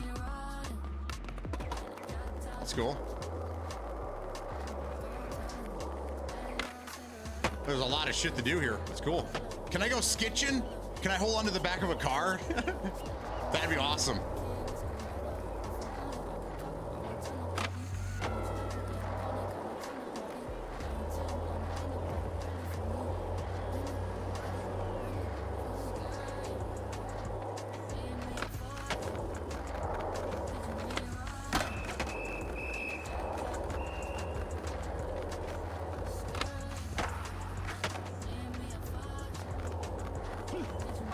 Get out of the way.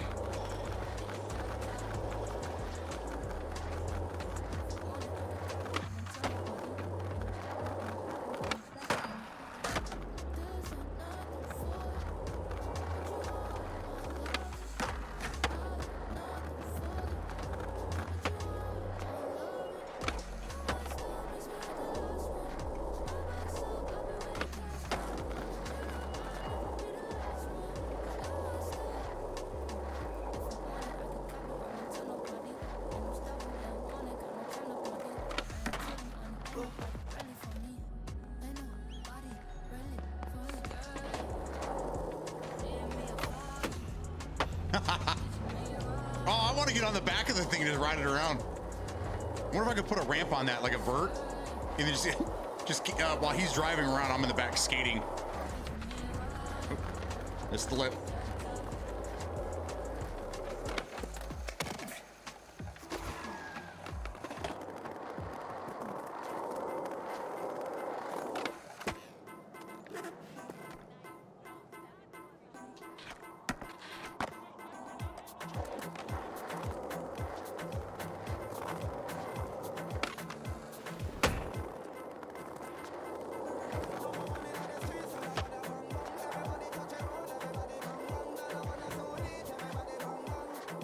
Big city.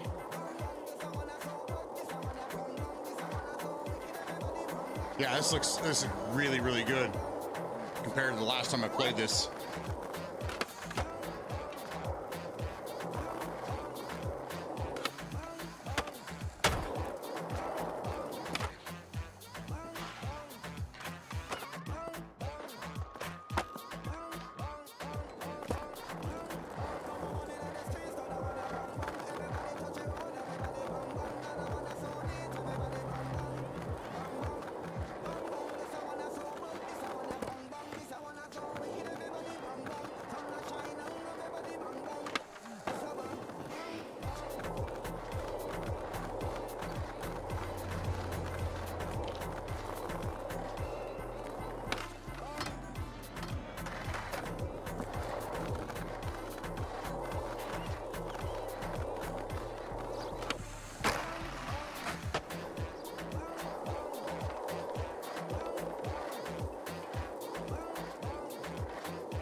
What's the timer for?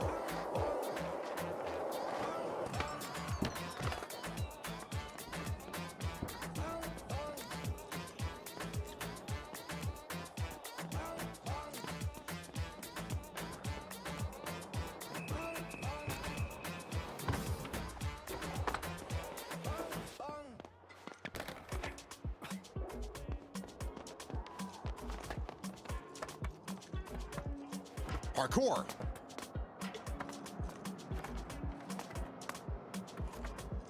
Are we playing Skate or Assassin's Creed here?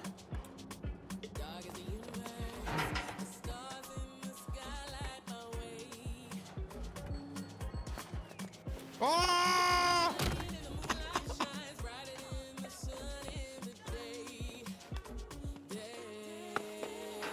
Mechanics aren't the climbing mechanics aren't the best.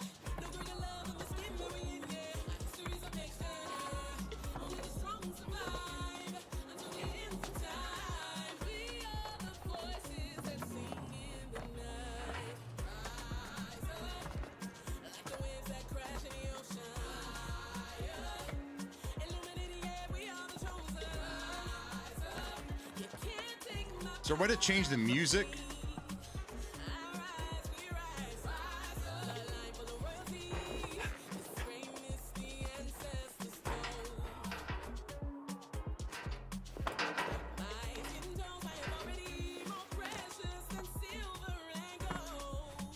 Why can't I?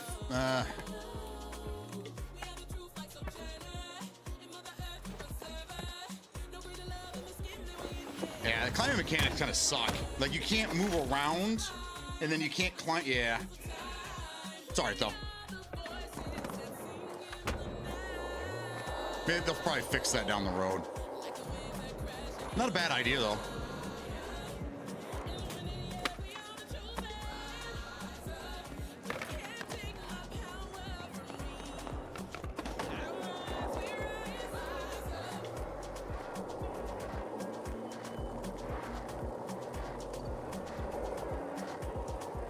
Frankfurters.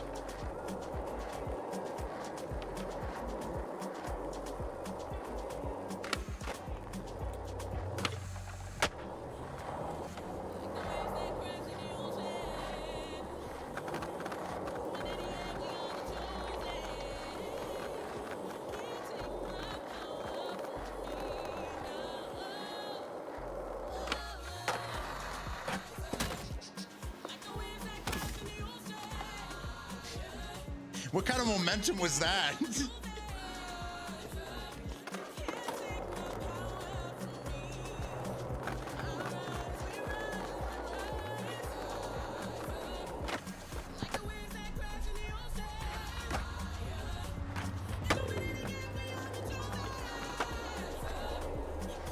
What's up, Pink? Of course, Lou's here. Gotta be, man. Couldn't quite get it up enough.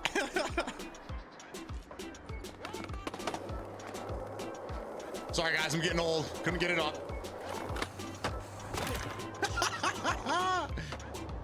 So I didn't get early access.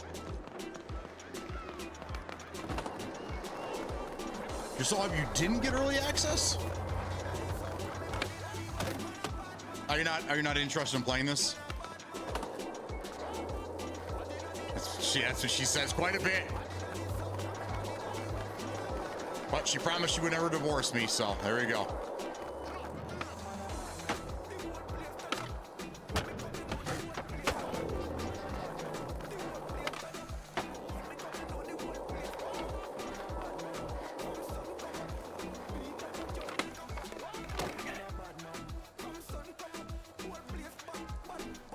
I got stuck.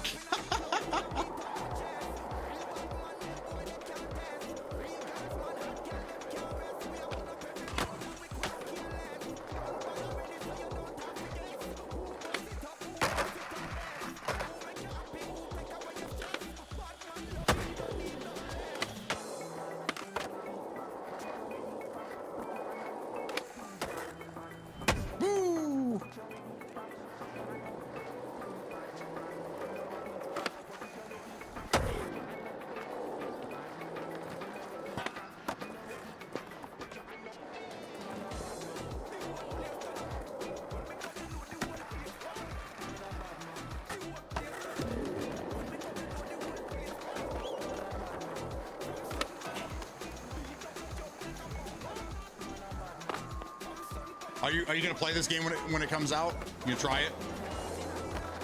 I mean, it's free to play. I would give it a shot. And you only got a couple weeks left.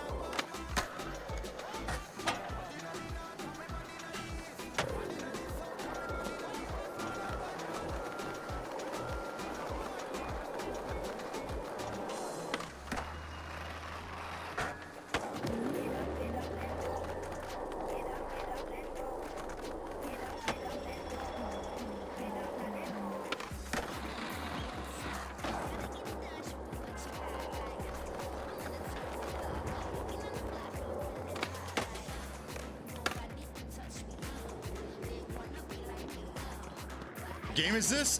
This is Skate, the newest Skate game. It's an early access. I was a play tester for a couple of years for this game. I didn't do it as I didn't play as much as I should have.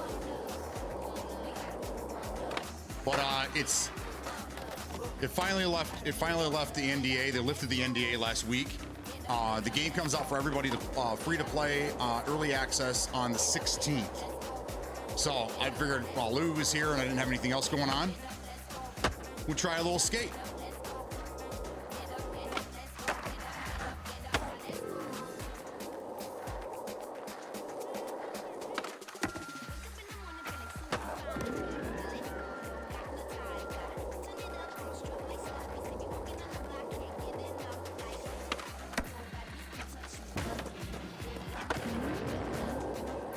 Clean, baby. That was clean.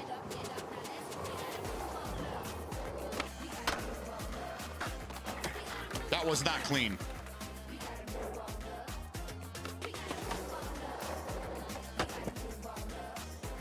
Gotta move on up.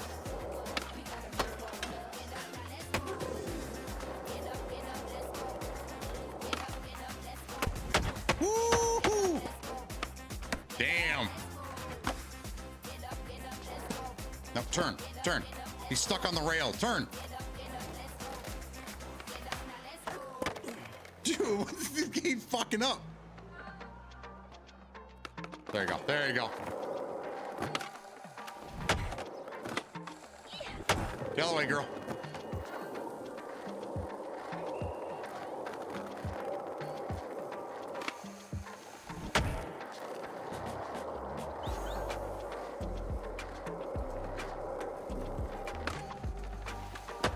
Ooh. Yeah, in my head, I want to just hit A to jump. You know, it's that the Tony Hawk going on there.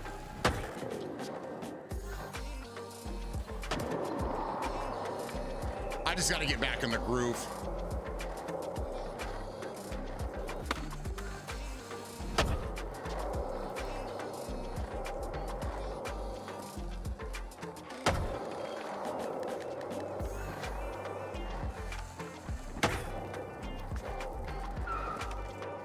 Game runs great, looks great.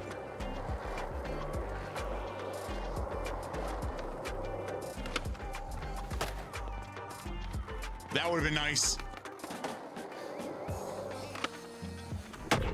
Ooh.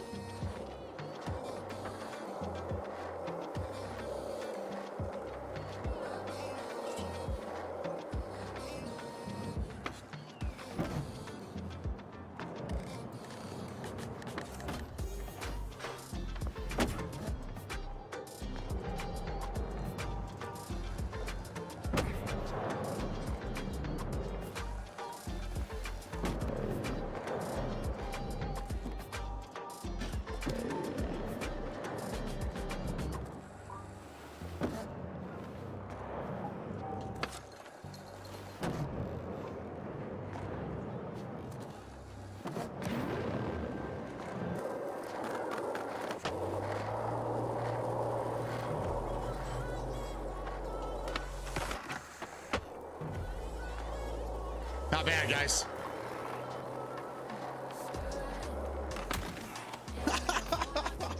All right, I'm gonna take a rest. I'm gonna sleep for a little while. That put me to bed.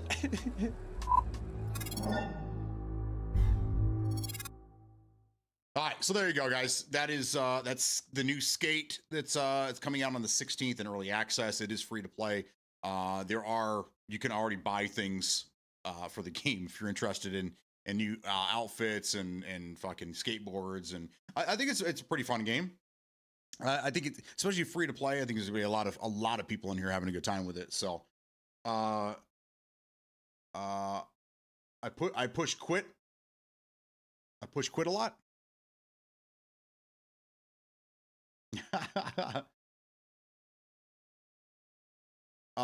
Yeah, so it'll be out there for you guys, but this is what I've been playtesting for the last 2 years. I want to say it's been a long time. I haven't play tested, as you can tell, as much as and I think I was using different controls because I don't remember it being like that. That's the old school skate controls from fucking the 360 era. My kids were really into that for a while. But anyhow, Peak says, I'm doing all right. Hope you are. Just been working and playing ball all summer when we weren't getting rained out, that is.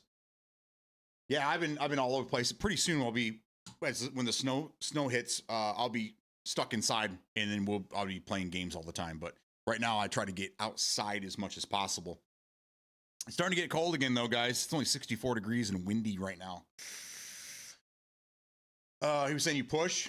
If you would have let up a little bit sooner, you could have gotten more air on that half pipe. Oh, I see what you're saying. The controls are a little funky to me, and then like when you're pushing, it doesn't. My momentum is going down for some reason. So when I get on the lip and I'm trying to like use the thumbstick, I have to take my thumb off of X. I feel like I got all this momentum going, and then I start to go up, and I'm like, trick. Like I'm not gaining that and keeping that momentum going. I don't know. It's probably something I'm doing wrong. The half pipes was not my friend, but anything else I was doing fine with. 85 and humid of this morning. Haven't checked in the past couple hours. Oh, I wish I had that weather. Smokey and I are on like the same page. I get rain one day, he gets the rain the next day, but it's usually typical same weather for us. I hate it, man.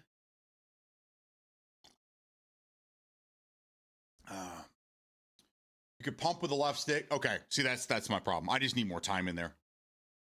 I need more time in the game, but you guys will have access to that in a week or so. The 16th though, I will be playing Exoborn. That is unfortunately still under NDA, so I can't show any of that off for you guys. But I have been getting video clips and things like that over the course of all the play tests for purposes. So I'll be able to show that to you guys later, hopefully. But good day, guys. I hope you guys are having fun with Indiana Jones. And I think that's it. There's really nothing else going on. I had nothing to play today. I last minute I jumped on this to show you guys what was going on. So, but I got a lot of videos on me working on. I'm gonna be sitting here. I'm gonna go have a sandwich, and I'm gonna be sitting here the rest of the day getting these videos done. So keep an eye on YouTube. There's a lot of shit gonna come out in the next couple days. Again, I have some skate videos. So Louis, I have some skate videos coming out. This one's almost ready. I'll have this later this afternoon. I got a Thrasher video, and then of course the holy grail of VHS tapes, ICP Stranglemania. Hopefully tomorrow. Hopefully this one will be tomorrow. So again, a lot of shit for you guys. A lot of stuff. I don't know if Smokey's still here. I will try to be on games tonight. I don't know. I can't promise anything. But again, if you see me on, throw me an invite. Because I might be playing something, but I wouldn't mind playing something with you guys, but I might be playing something different. I don't know. We'll see what happens. It all depends on the wife. It all depends. So with that being said, everyone have a fantastic weekend. Thank you for being here. It's been a great week, guys. I love you all. Peace.